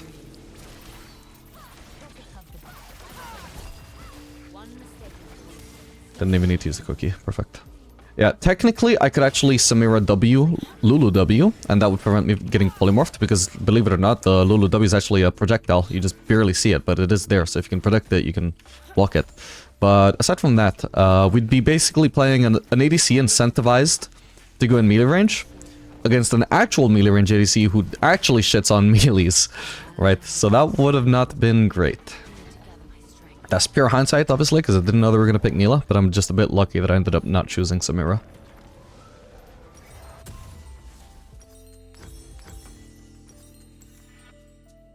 I'm not going to bother with a dagger or anything. It's probable that I would be able to get Static Shiv on my next base anyway, regardless of going dagger or not, but I just want to be absolutely sure, because that is such a huge prospect to get.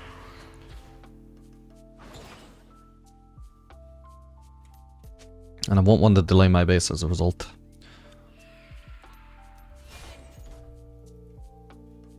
An enemy has been slain. This place is beautiful.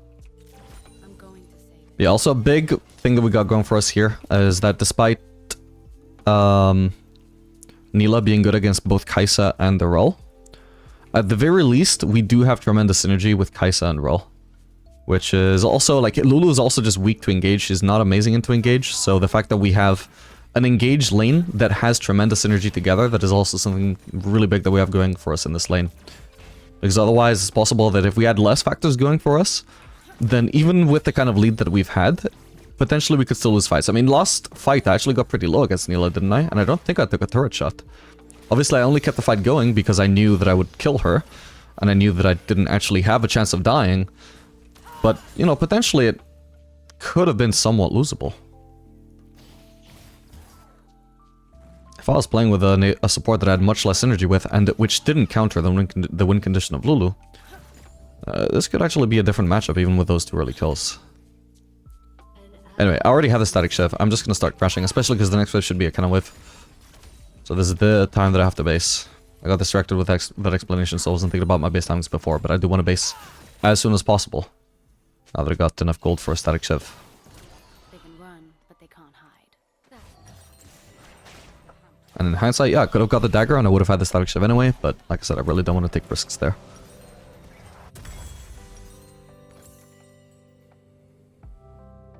Can't quite sell the cookies for my second dagger. The hunting ground has changed, but the hunt is the same.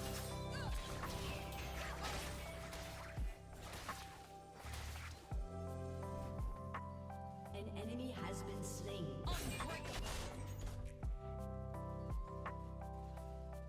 Nice. I think they might be basing her anyway. I've got a static shift, so I'm thinking, like, can I actually freeze this? You know what? We'll try it. Never mind, they're still here. Oh boy.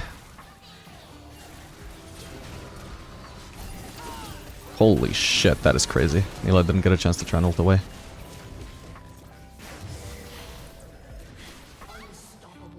There's no CC on the Fiddlesticks for now. Now there is. Still got Lethal Tempo active. Let's go, Ral. Huge. I don't know if she knew. I don't know if she was like holding into account the fact that I could ult if she kept on chasing Fiddlesticks. Or if she was just chasing pointlessly, but it's actually really huge that she did. Because if she stayed in range to CC him, and then I'm ready to actually ult him, we do get an extra free kill there. So if that was on purpose from her, props to her. Turned stronger than I left. Thinking as far in advance as thinking about what the Kai'Sa might want to do after she's finished killing the Lulu, knowing that she still has ult up.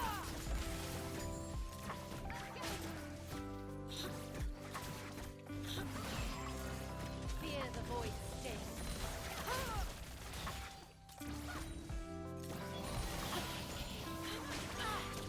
Okay, that got entirely blocked. I shouldn't have bothered with that. Is she gonna base here or what? Exploit their mistakes. Nope. I probably do want to base though. I've got no mana. That's a static shift proc on Nila. That's another one. Okay, I'm not gonna get any more sadly. That plating is nowhere near going down, so we're just gonna leave since we want to get mana back.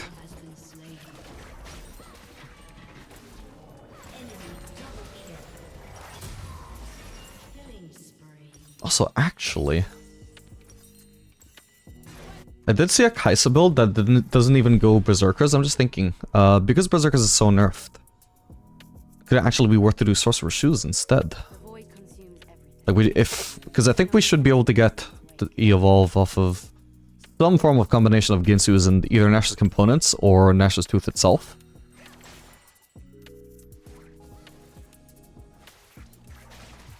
So, might just be worth delaying boots until I've got Nash's Tooth and then doing Sorcerer's Shoes.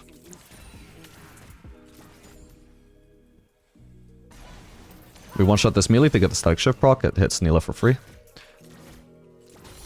Didn't get another bounce on her there. Unfortunately, I'm not going to be able to get any more bounces on her here because it completes the zone from the wave. Suppose I could just continue zoning her actually, but... This skin lives on me. Let me cancel it.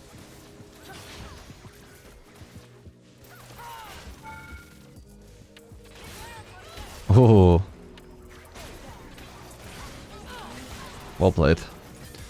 Good job, bro. Just occurred to me that we just now saw Lulu mid, or at least I only just saw Lulu mid. I had no idea, I just knew that she wasn't bot, seemingly, so... Felt like a good moment to dive.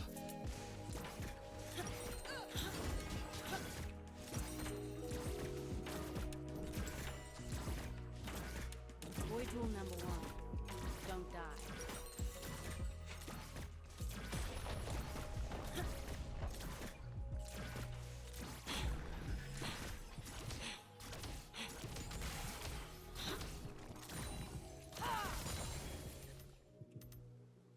This suit hunts in the Oh, this could be good. Although there is a Fiddlesticks, I would say go for the Fiddle. Yeah, you know why? Because Nila is gonna dodge my autos, so I'm not gonna be able to follow up the engage onto Nila, but I can follow up the engage onto Fiddlesticks. So it just makes sense to one-shot the Fiddle. Then, if Nila's overcommitting, trying to save the Fiddlesticks, then we can finish her off as well. But there's no point engaging onto Nila and just not being able to kill the Nila, so for a long time, neither one of them is gonna die because we're engaging on the one that can't die. You know, that would just not be smart.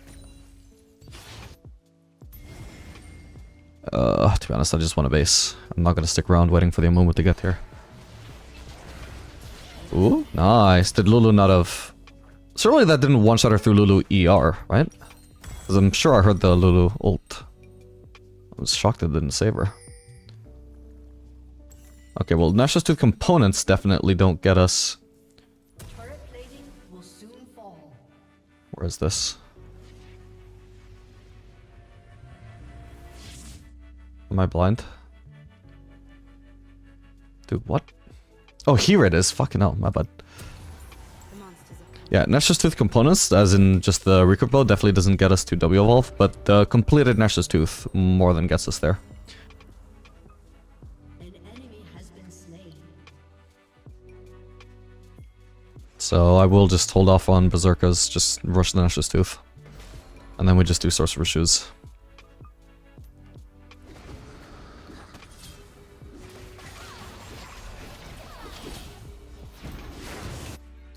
Feed the An ally has been slain.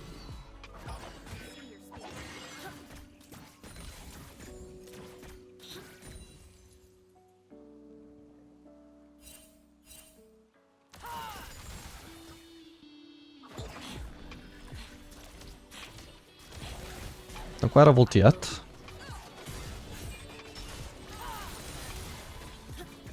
Lovely. Well played, bro. 9 lives.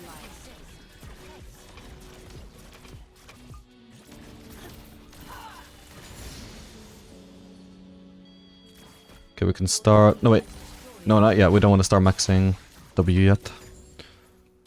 Level 12, we can do that. It's a good day for a hunt. Wouldn't be awful to start maxing W now, because I mean, I'm gonna get the W evolve really soon, actually.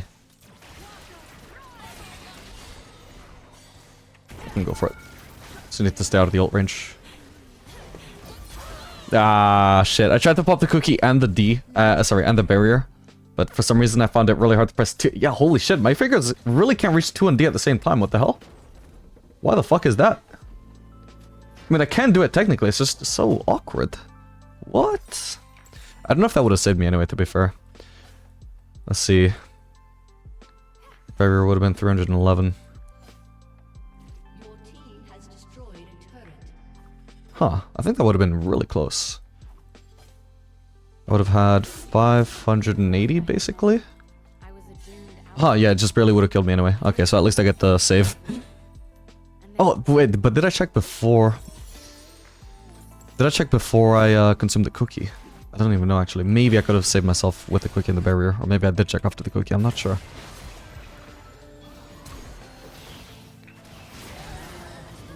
Oh, thank god. It's not a shutdown for Nila.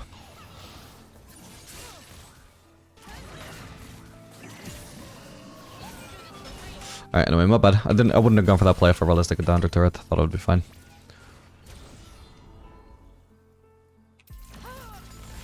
Got the static shift proc on Aurora. Perfect. Didn't really, unfortunately, get much chance to deal damage in lane with static shift. But Kai'Sa is actually just one of the best ADCs for harassing with static shift because of how easily you can just one-shot a minion with Q auto if it's isolated. Again, like I see she's in a position where she'll get hit by static shift, so I just do it.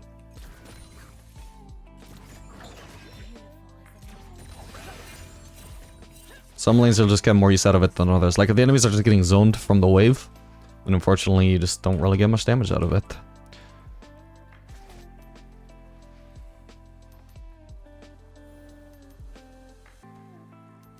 Like actually my most memorable static shift occasion, I think it might have also been on Kai'Sa.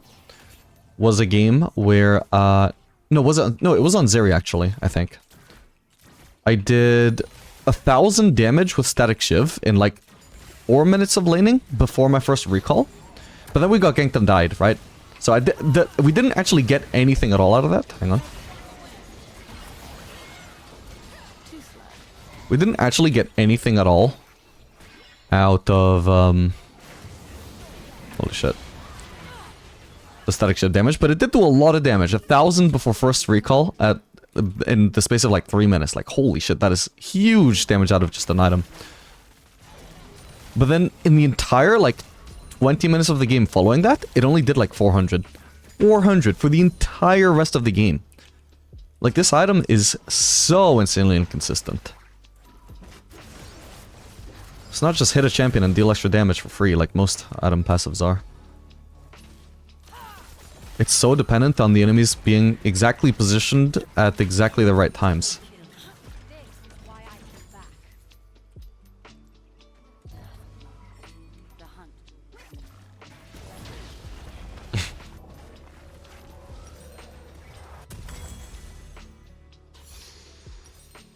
Well, next item I can do Zanyas or Banshees. Maybe Banshees against the Fiddlesticks.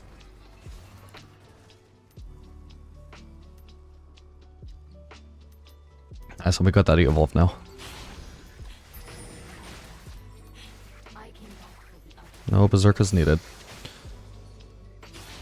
Right, now we start maxing W. This will mean we have it maxed out by level 15, which is significantly better than having it maxed out by level 18, because of how fucking long, absurdly long, it takes to hit level 18 from 15. We should have a ward there.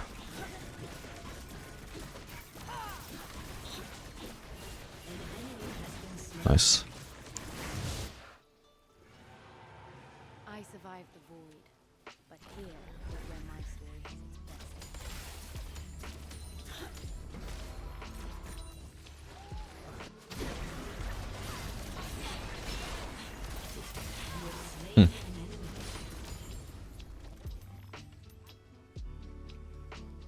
Of those peaches I smell. Gotta be careful here though. I've already lost all my HP. Nice. Would have been better to have the locket when we were actually taking damage from Fiddlesticks ult, because she only blocked damage onto one person there. Holy shit, that Aurora rolled damage.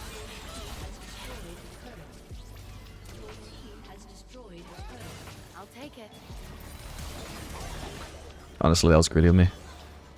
And minions in the way, it's just like playing Caitlyn, man.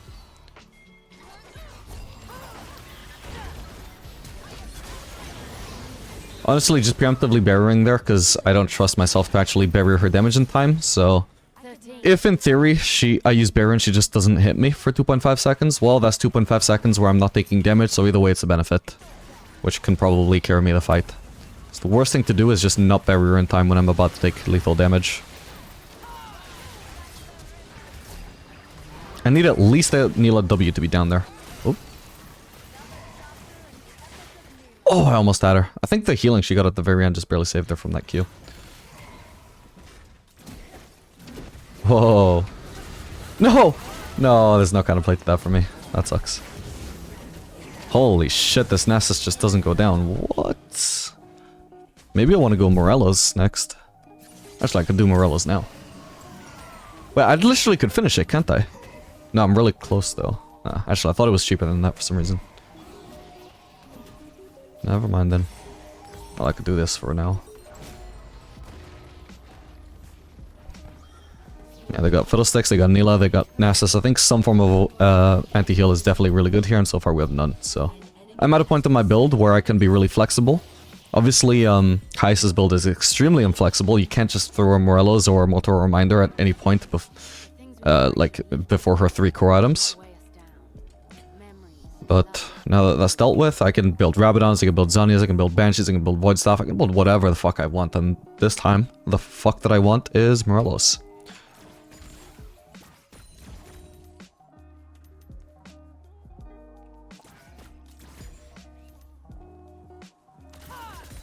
I'll be your monster.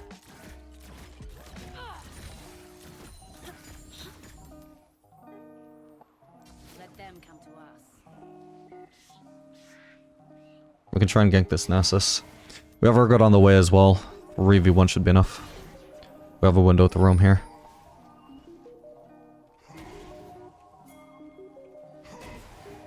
Monsters are everywhere. Let's start clearing the wave.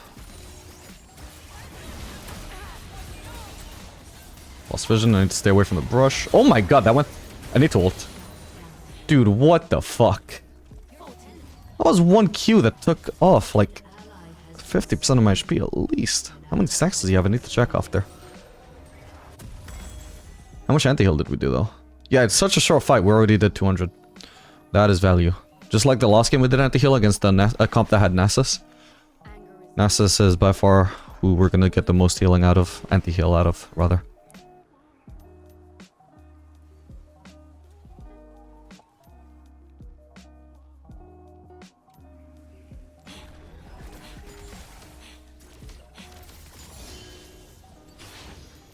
I can make a difference here.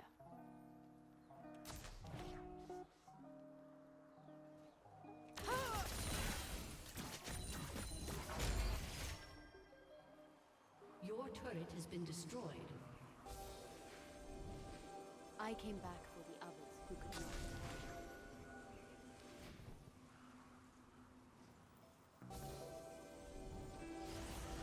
Interesting TP, but we can try and trap them.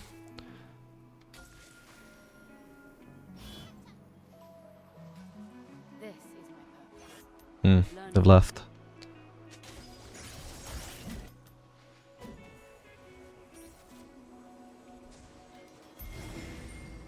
Was that Nessus the sweeper? Holy shit, it was, so he knows we're here then. This skin is fashioned for survival and honed on Alright, we need to deal with this wave. And kill Aurora in the process, I suppose. Hopefully she dies. Holy shit. The rest of the wave can go fuck itself. Fuck it, we'll go in. Can't fucking deal damage, bro.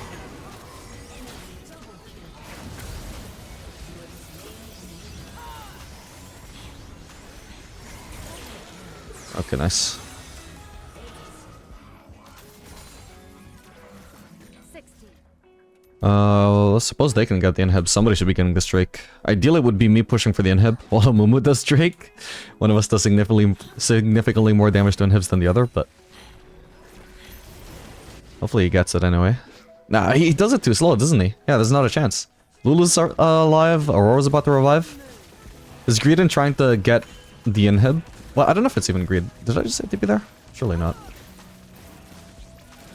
Holy shit, I'm actually almost dying to this as well. Holy shit, there was a world where we didn't get the inhib or the Drake. What? That would have been crazy. This world is changing. Yeah, his insistence on being the one that tried to make the call to get everything meant that we almost only just got... Well, we did only just get one thing. If he had just trusted me to do the right thing, which was push the inhib while he did the Drake, we probably would have both. Oh well. Yeah, I think Banshees is up next. Or do I just go Zhonya's because the armor is going to be really useful against Nasus? It's not like Zhonya's is useless against this guy as well. I think I'm just going to go Zhonya's actually.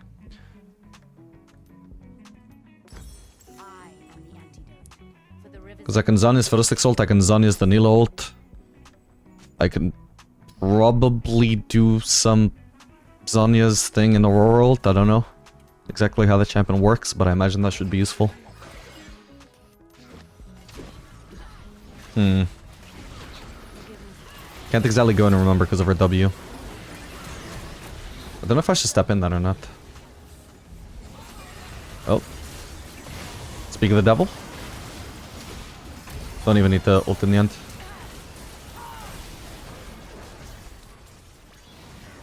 Damn it, I missed. I'll go on Lulu.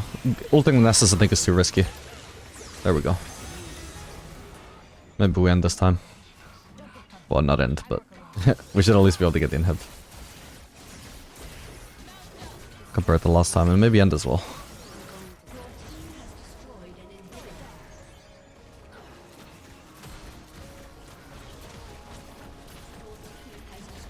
Nila is about to revive. She would one-shot me, I would not be any use against her right now. Okay. Well, okay, GG. She needed to pop her W as soon as she was about to get hit by abilities. Awesome. I think that Sorcerer Shoes, by the way, really paid off. Alright, so here we don't actually really see much about the matchup. We just see that they have an Enchanter. So what I'm going to do is I'm going to pick Aphelios. Aphelios is okay with Nico, that my support is hovering. He doesn't generally like mages, but at least as far as mages go, I mean, Nico has really good peel. Azure would be awful, unfortunately. But the reason we're picking Aphelios, I could also do Caitlyn, for example. They're good into Enchanters for the same reasons. Caitlyn, or similar reasons. Or they're both good into Enchanters, but kind of for different reasons, actually. For Caitlyn, if you see the enemy support is an Enchanter, that's a good omen, because I think we covered this before, but they don't have Engage, nor do they have, like, they don't outrange your auto attacks, so they don't, like, they can't really pressure you and stop you from bullying the enemy ADC, right?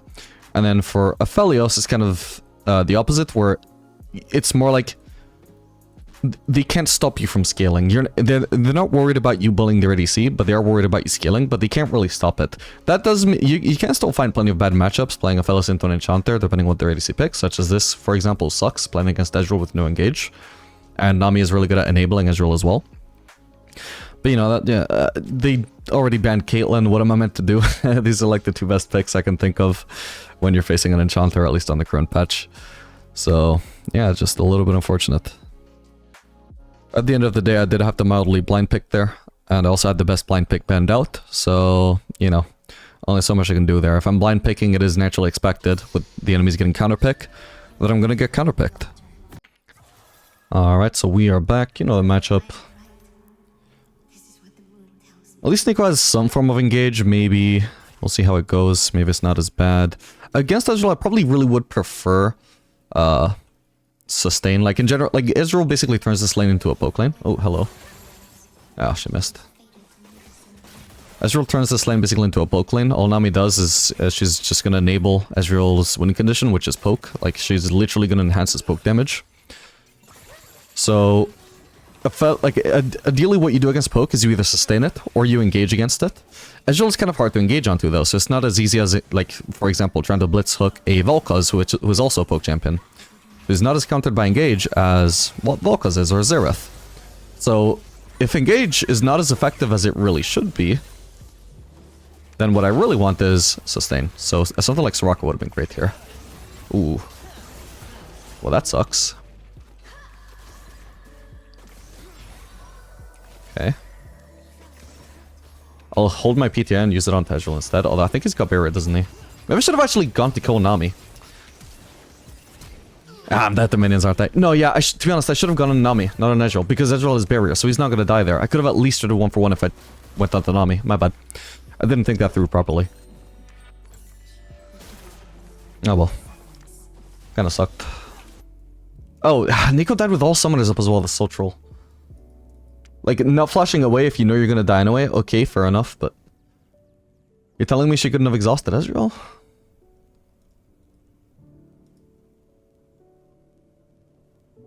Like, if he's in range to auto-attacker, he's in range to be exhausted. He's not a high-range ADC. Oh, this could be good, though. Yeah, he's dead here. Wait, he is dead, right? Nah. Nah. Nah. What? Nah, that's so crazy. That's so crazy, bro. You're joking. Now I miss out on all of that? Seriously? Holy shit. Holy shit. That's so crazy. That wasn't even that bad of a play from Nico. She froze, but for what should have been a 1-for-1, it should have paid off. I didn't even expect Ezreal to even bother trying to flash there, and of course the minions make me path backwards there. So he gets rewarded for flashing in a situation where it looks like it's useless to flash. Oh man.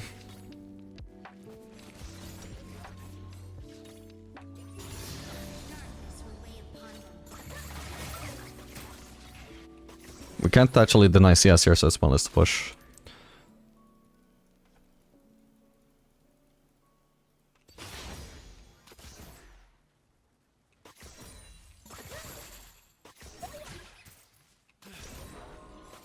Thankfully I still get the shove in this next wave, and then I'll get the base on a longsword, which will... Since I've only put points into W so far, which has been really good because we've only been getting into all-ins, no short trading, which is what AD excels at.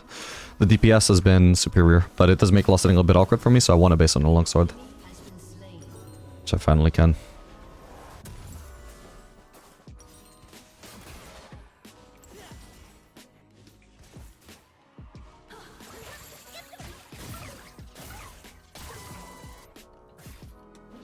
Yeah, I mean, obviously, regardless of what their win condition is and how it comes as Aphelios, that's not why this lane has been going bad. It's been a mix of Nico playing really bad, me playing badly while trying to make up for Nico's bad gameplay, and then also that just one extremely unlucky moment, which also just wasn't even Nico playing that bad. Like I said, she forced a freeze, which Ezreal tried to punish when he shouldn't have. It got Nico killed, but it should have also got Ezreal killed, and by bad luck, it just didn't. But I don't think neither me nor Nico played badly in that second death. That was just insanely unlucky. Only the first deaths were really bad from her and a little bit bad from me as well. Not even a little bit. It was, you know, sort of bad, just not as bad as Nico. And you see, as I'm playing dodgeball here, why Aphelios sucks in these matchups.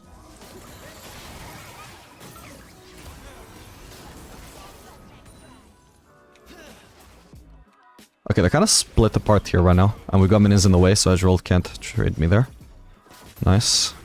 Problem is I can't, even though I've won a trade just like that, I can't abuse it. Like, he's gonna get sustained back up by Nami. And even if he wasn't, I don't have any way to engage on him to actually abuse that HP advantage that I have. And I can't poke him, he can only poke me. Even when I'm absurdly deep into my turret. Did I just root her? I did.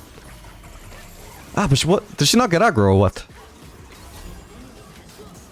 Ah, come on. Ah, my bad. Was I slowed, or could I just barely not reach him? I was trying to Q him while I had the barrier up.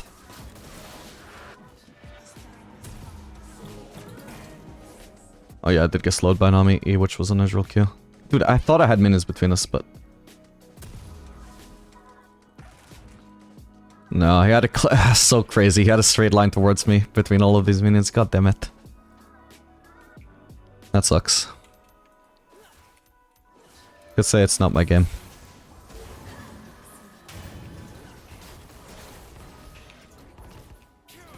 Killing spree.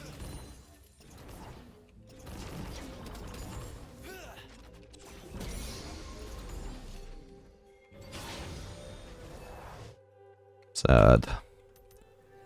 All we ask is for a witness to our sorrow.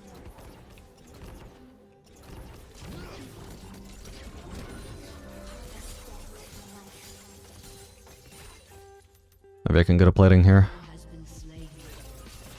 An enemy has been slain. Nice.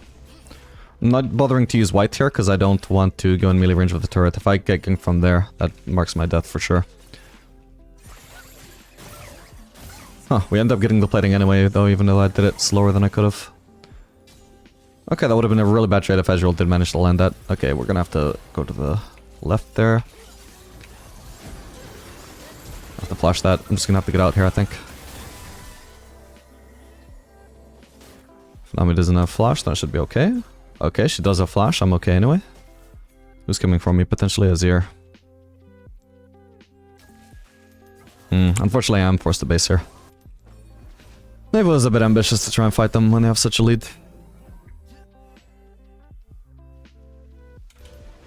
So awkward that I keep basing on bases where it's so much more convenient to pick up attack speed than AD. Because the whole point of, you know, doing the W max is it synergizes really well with all the AD we build, but I barely get to build an AD because I've never been able to base on a pickaxe. And so many times I haven't even been able to base on a longsword either. Yeah, this lane is completely unplayable at this point. Because not only do they poke us really hard, but even when we actually get into a fight, in the middle of our own wave, we still lose that as well. While we also have summoner's advantage. It is fucked. We had some room to get unlucky, we had some room to play bad, but we did not have room to play bad and also get unlucky in the same game. In the same, like, space of like 2 minutes, you know? Can get away with one, but not both. Fuck, it's too late to ward now. If they are in that brush, I die. I have to just base here. Okay, now I can see I'm at least safe for now.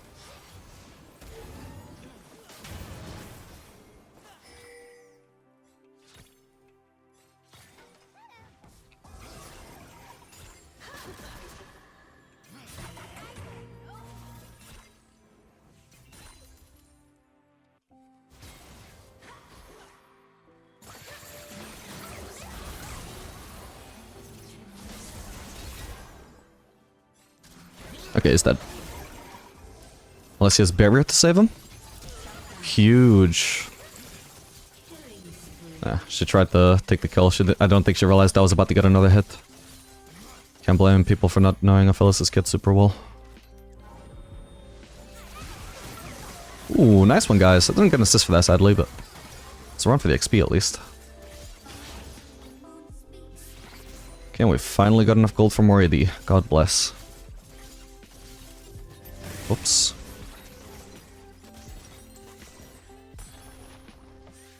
In fact, we got a really nice base here. The best possible base we can get before Collector. We can afford... Oh, no, wait. Actually, no. Because I forgot I still haven't even bought Serrated Dirk. So it's either between Serrated Dirk or Quick Cloak. Huh. Suppose I'll go for Serrated Dirk. Not really sure what would be better there. Anyway, this turret is going to go down very soon. I can't really keep defending it. As well as Starforce is very strong at the moment.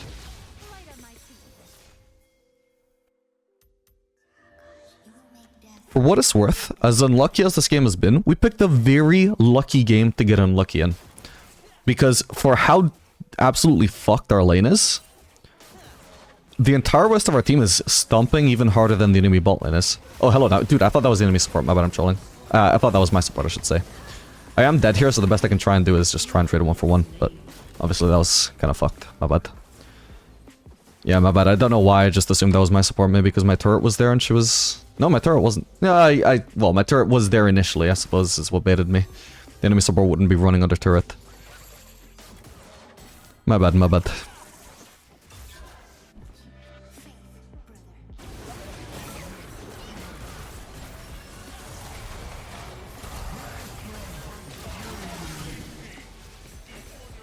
Yeah, it looks like our team is playing well enough to actually compensate for how badly we did.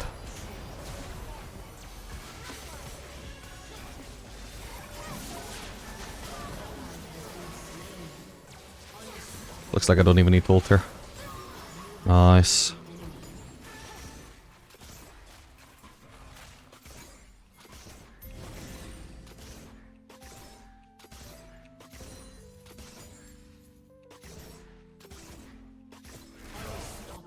Nice.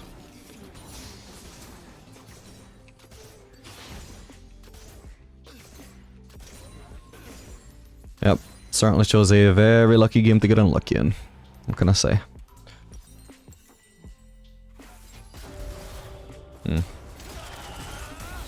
Oh my god, she actually lives. Presumably. Awesome.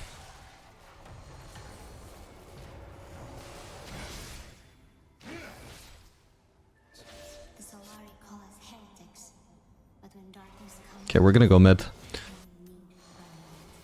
Ahri's ahead enough, she could actually maybe even 1v2 bot lane. Certainly 2v2 if Volibear gets a gank. If Volibear ganks while I'm bot, there's nothing happening there. We're not gonna kill anybody.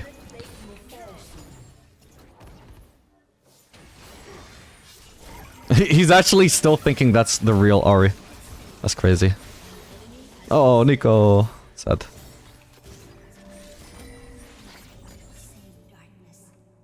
That's so funny. The whole time, he never caught on that was actually just Nico.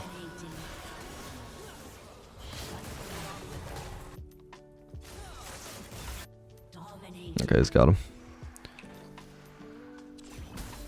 Sadly, I gave up like 2 melees for being there just in case, but hey, if I was needed there, I would have been there. Was worth it just in case.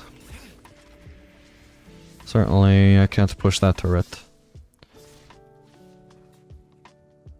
Anyway, the further behind we are, the better the fact that we're maxing W is really. Because we're definitely not going to be able to one-shot anybody with abilities. All we can try and do is DPS them to death. Hang on.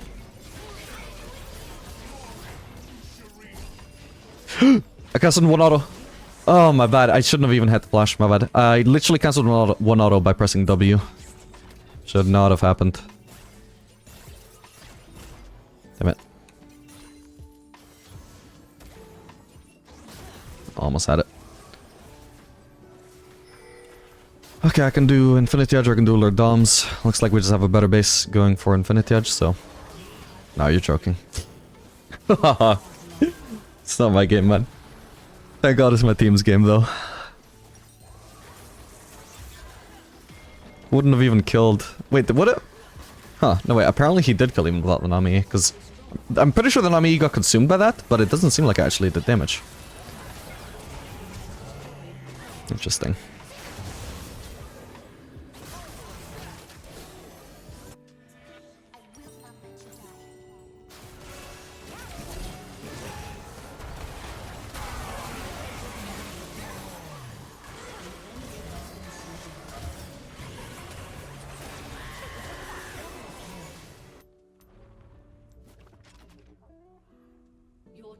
has destroyed a turret. Probably would prefer to be going against Azir than Darius. If I'm forced to choose between one or the other. Ooh, I need to switch to red here? Yeah, because my red autos, obviously they don't have a travel time, so they reach the minimum much faster than purple, which might have cost me the last hit.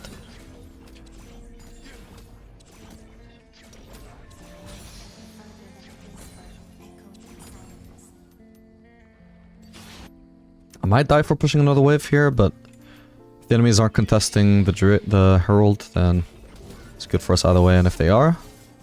Oh. I could probably actually 1v1 him at this point. The problem is Nami's probably, yeah, nearby. She always is. She has such good synergy with him that, of course, she's gonna follow him around everywhere. We must find each other before every first light. Wait, does he actually have vision? Surely not. Is he actually just that desperate to kill me that he just blindly walked in to check if I was there? I think that's actually what happened. God damn. Wait, I could actually be completely dived here. But I missed the cannon for free if they're not actually diving. That was clean. I still got hit by a lot of damage, but that's just a matchup for you. It's much easier for him to touch me than it is for me to touch him.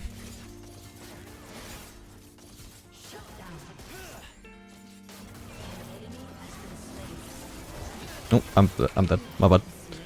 Huh. Would have been nice for there to be some Volibear follow-up, though. That was definitely Ezreal being dead if Volibear was going for him.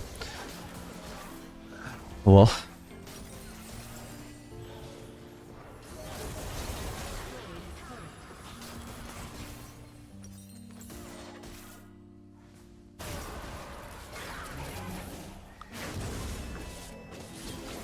Oh, damn.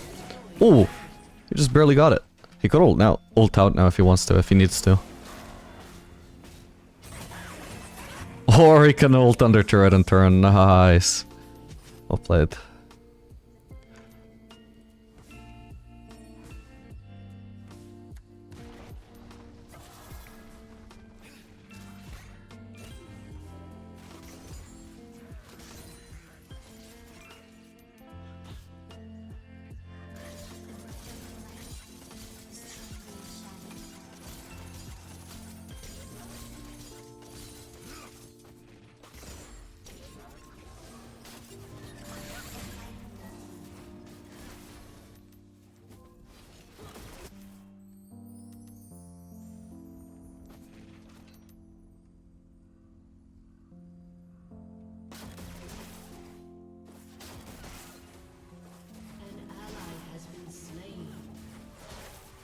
Huh, it activated right as it was about to run out.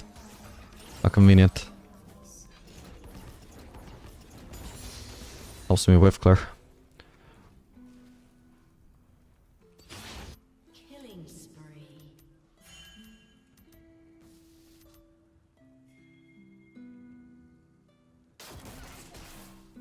God, that is huge amount of damage. Why did I hesitate there?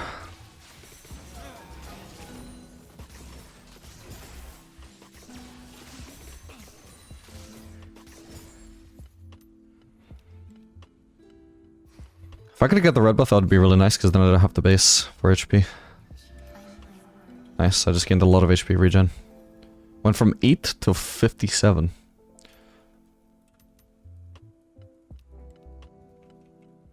Where are they? Doesn't look like they're trying to chase me. They could be on Baron, actually. That is a good point. Okay, I don't think they're... Yeah, they're not on it. I could tell by the fact that Trundle... When he started initially walking towards the Baron, I was like, oh shit, I think they're on Baron. Then he walked back into the lane and I'm like, nah. He would definitely try and help them if they were on it. Okay, Ezreal should probably be moving towards that fight. That gives me a window to try and shove here. He might already give up the fight as a lost cause by now, though. That's probably what I would do.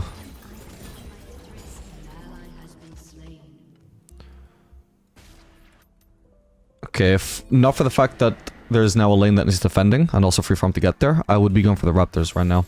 On the way, probably towards also heading bot. Okay, he just wasted his W. Hopefully if I appear out of vision here.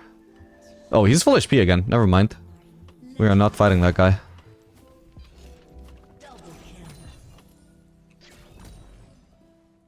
There's no camps for him to get, so this is nice. Problem with pushing here is that he will literally just kill me, so I wait for it to kill our wave, then I can farm the next wave while it's basically under my turret, and then I can leave safely.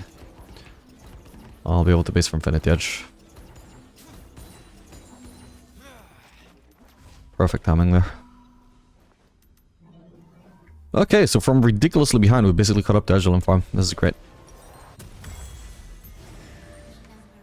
Haven't been able to participate in the game much though. My participation is pretty fucking low, but I'm a happy carrier. I wouldn't be that useful in fights anyway. So costing myself some participation to get a lot of farm is good in my book.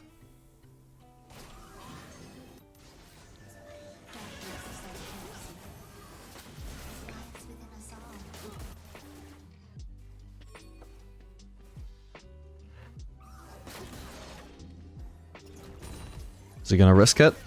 He would do so much damage eating onto me, but then he would also be really at risk of getting killed by my team. Probably should have just tried to root him there already.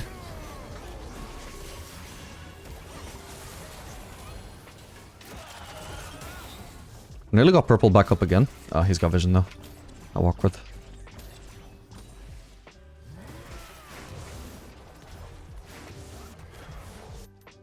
Should I go for Darius? My guy's full HP. I'm half HP, so I'm literally less useful in fight than Trundle right now, so I'm just gonna farm while he potentially joins. This also lets me lifesteal a little bit. I'll be slightly more useful in the fight. Ooh. That's not looking good. Your team has destroyed a turret. Yeah, it's probably just not gonna be good if we try and fight.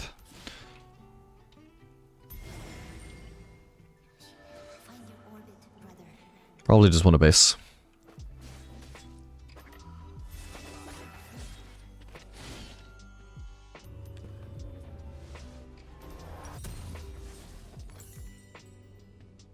I need to do the math at some point on... Well, I say do the math, I mean literally just test it in practice tool.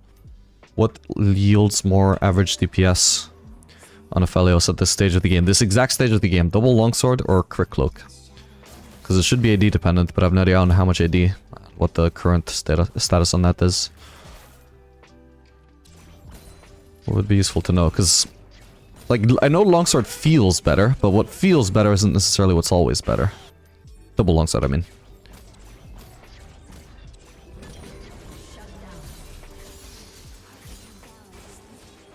I think I'll just keep on pushing, to be honest.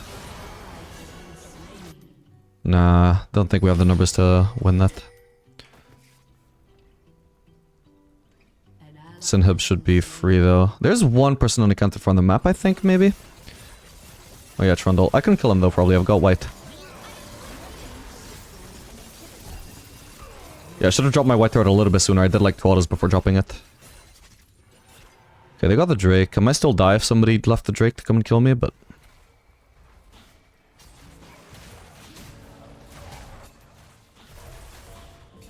Yeah, that was very weapon dependent. The inhib I was probably always gonna get, but me being able to kill Trundle afterwards never happens if I don't have white.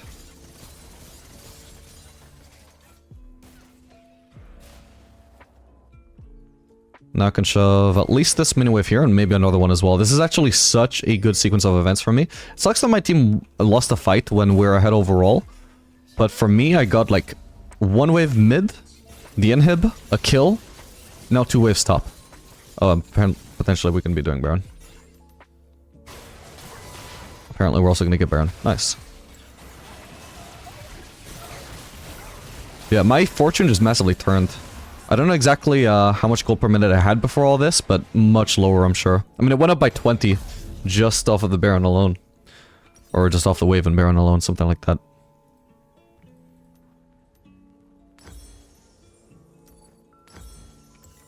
Just such an incredible sequence. The fortress is quiet.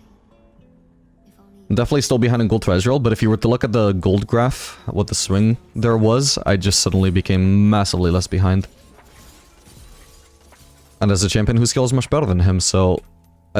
maybe I'm already stronger than him. It also obviously comes at the, like, even if I am, like, he still counters me, so 1v1 would be rough, but I should hopefully be able to influence fights better than him. Because we have at least Darius and Trundle who suck into me, because I have to run into Aphelios, which is never recommended, as you saw from that 1v1. Of course, not all weapons are that good at dealing with people running into me, but they're all definitely significantly better against getting dived than getting outranged. Oh, man. I shouldn't risk it. If they have vision there, I die. If he just collapses on me. Oh, they have vision. I have a Baron buff, so I should be able to just base. Get out, get out.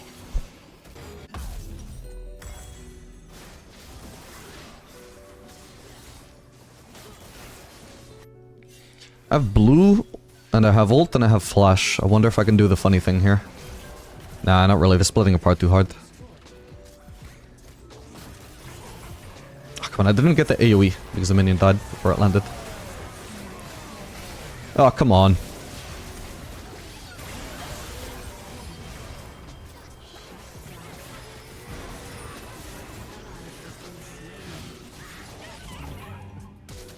Holy shit, I must have also almost killed the Nami there.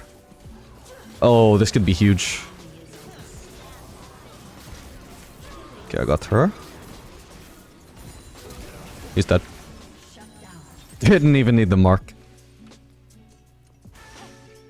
Awesome. Okay, what do we do with this? Baron down, Drake down. This is not pushable, so we farm up this mid lane wave and then we maybe push bot. Probably not gonna have time to get the turret though, so we just get waves. In fact, we can just steal their jungle in the meantime. Yeah, we're not gonna push that, really. But there is a camp, let's go.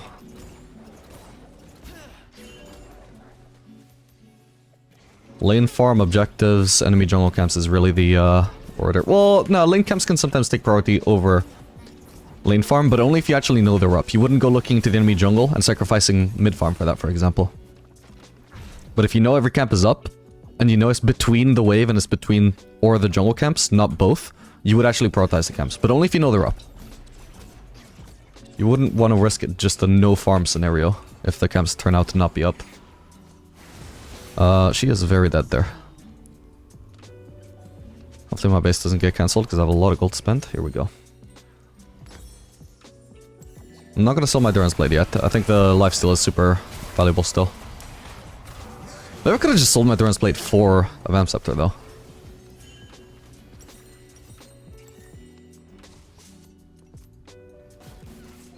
Probably would have been better actually.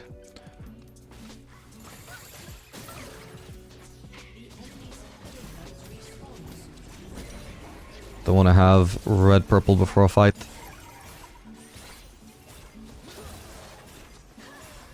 Red white is much stronger.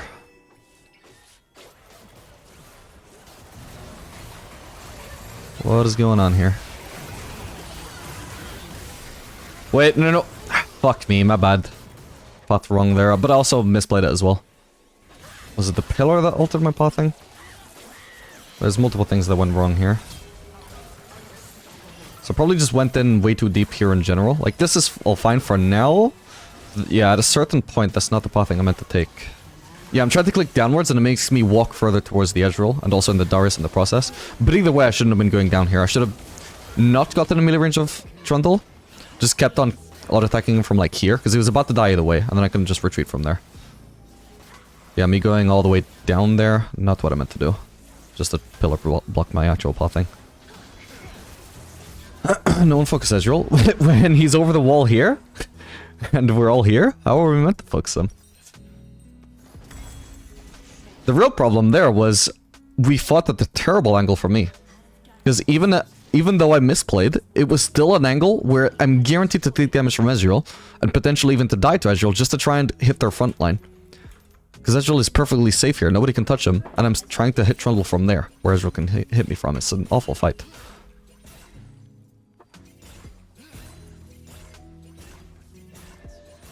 Follow the path of darkness.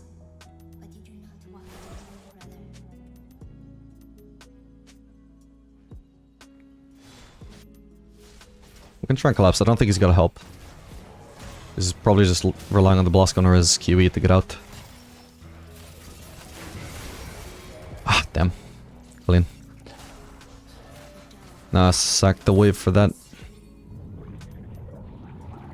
But at least we defended the blue.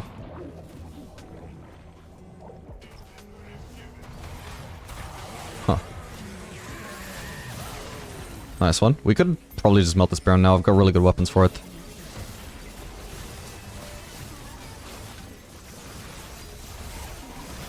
My team are probably blown away at how fast this is fucking dying. That's such a fucking hack. Just melting Baron on Aphelios like that is so unfair. Ah, why does that not auto him? I had plenty of time to it. Just lost vision, then gained vision. And just died before I had a chance to auto for some reason.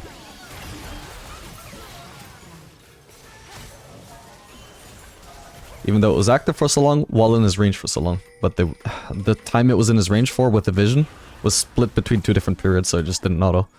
Which is stupid. It should be more responsive than that.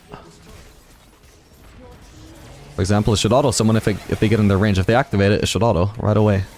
They shouldn't be able to auto activate it and then just walk out of his range and not get hit.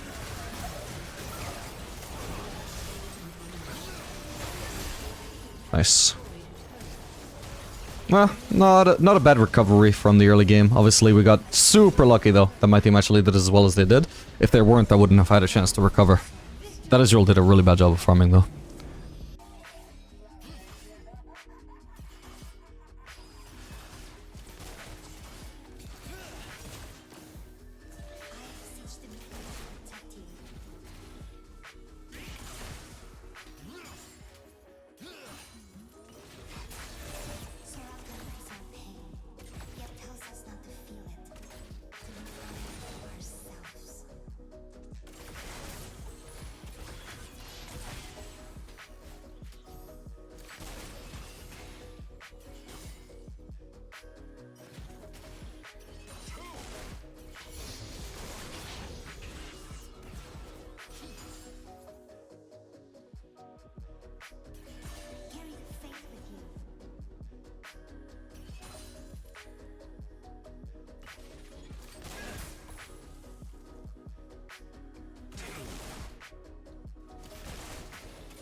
oppressive twilight.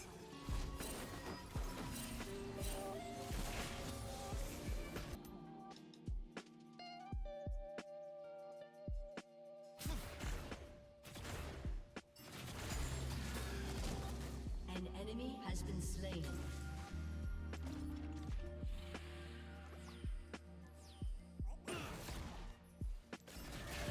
I am with you, shining above.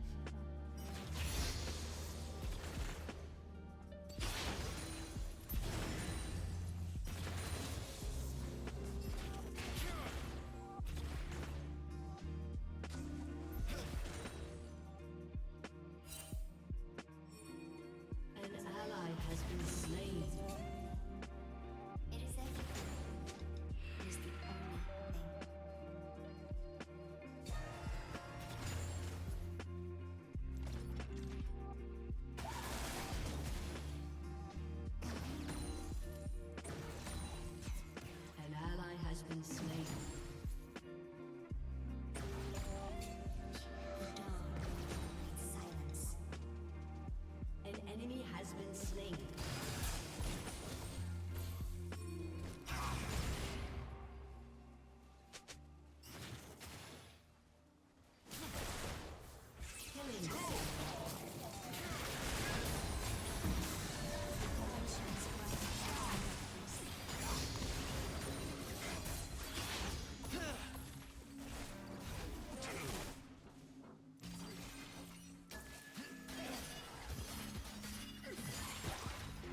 are my brother.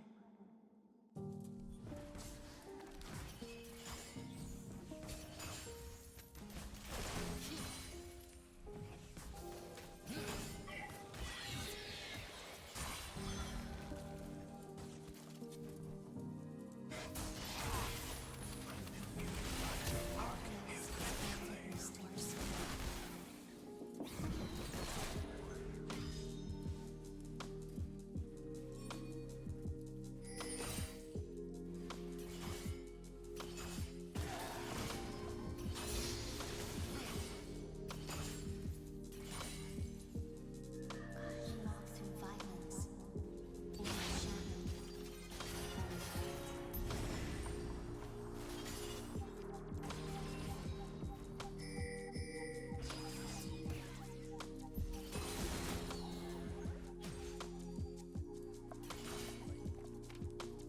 Your team has destroyed a turret. Again and again, I see you reach for more.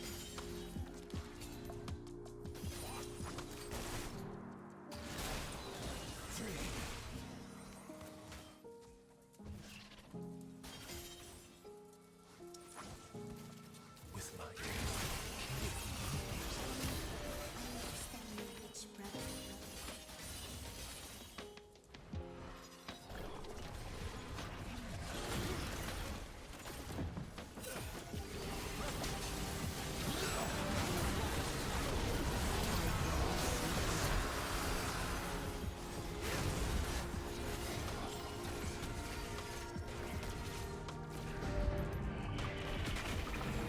An ally has been slain.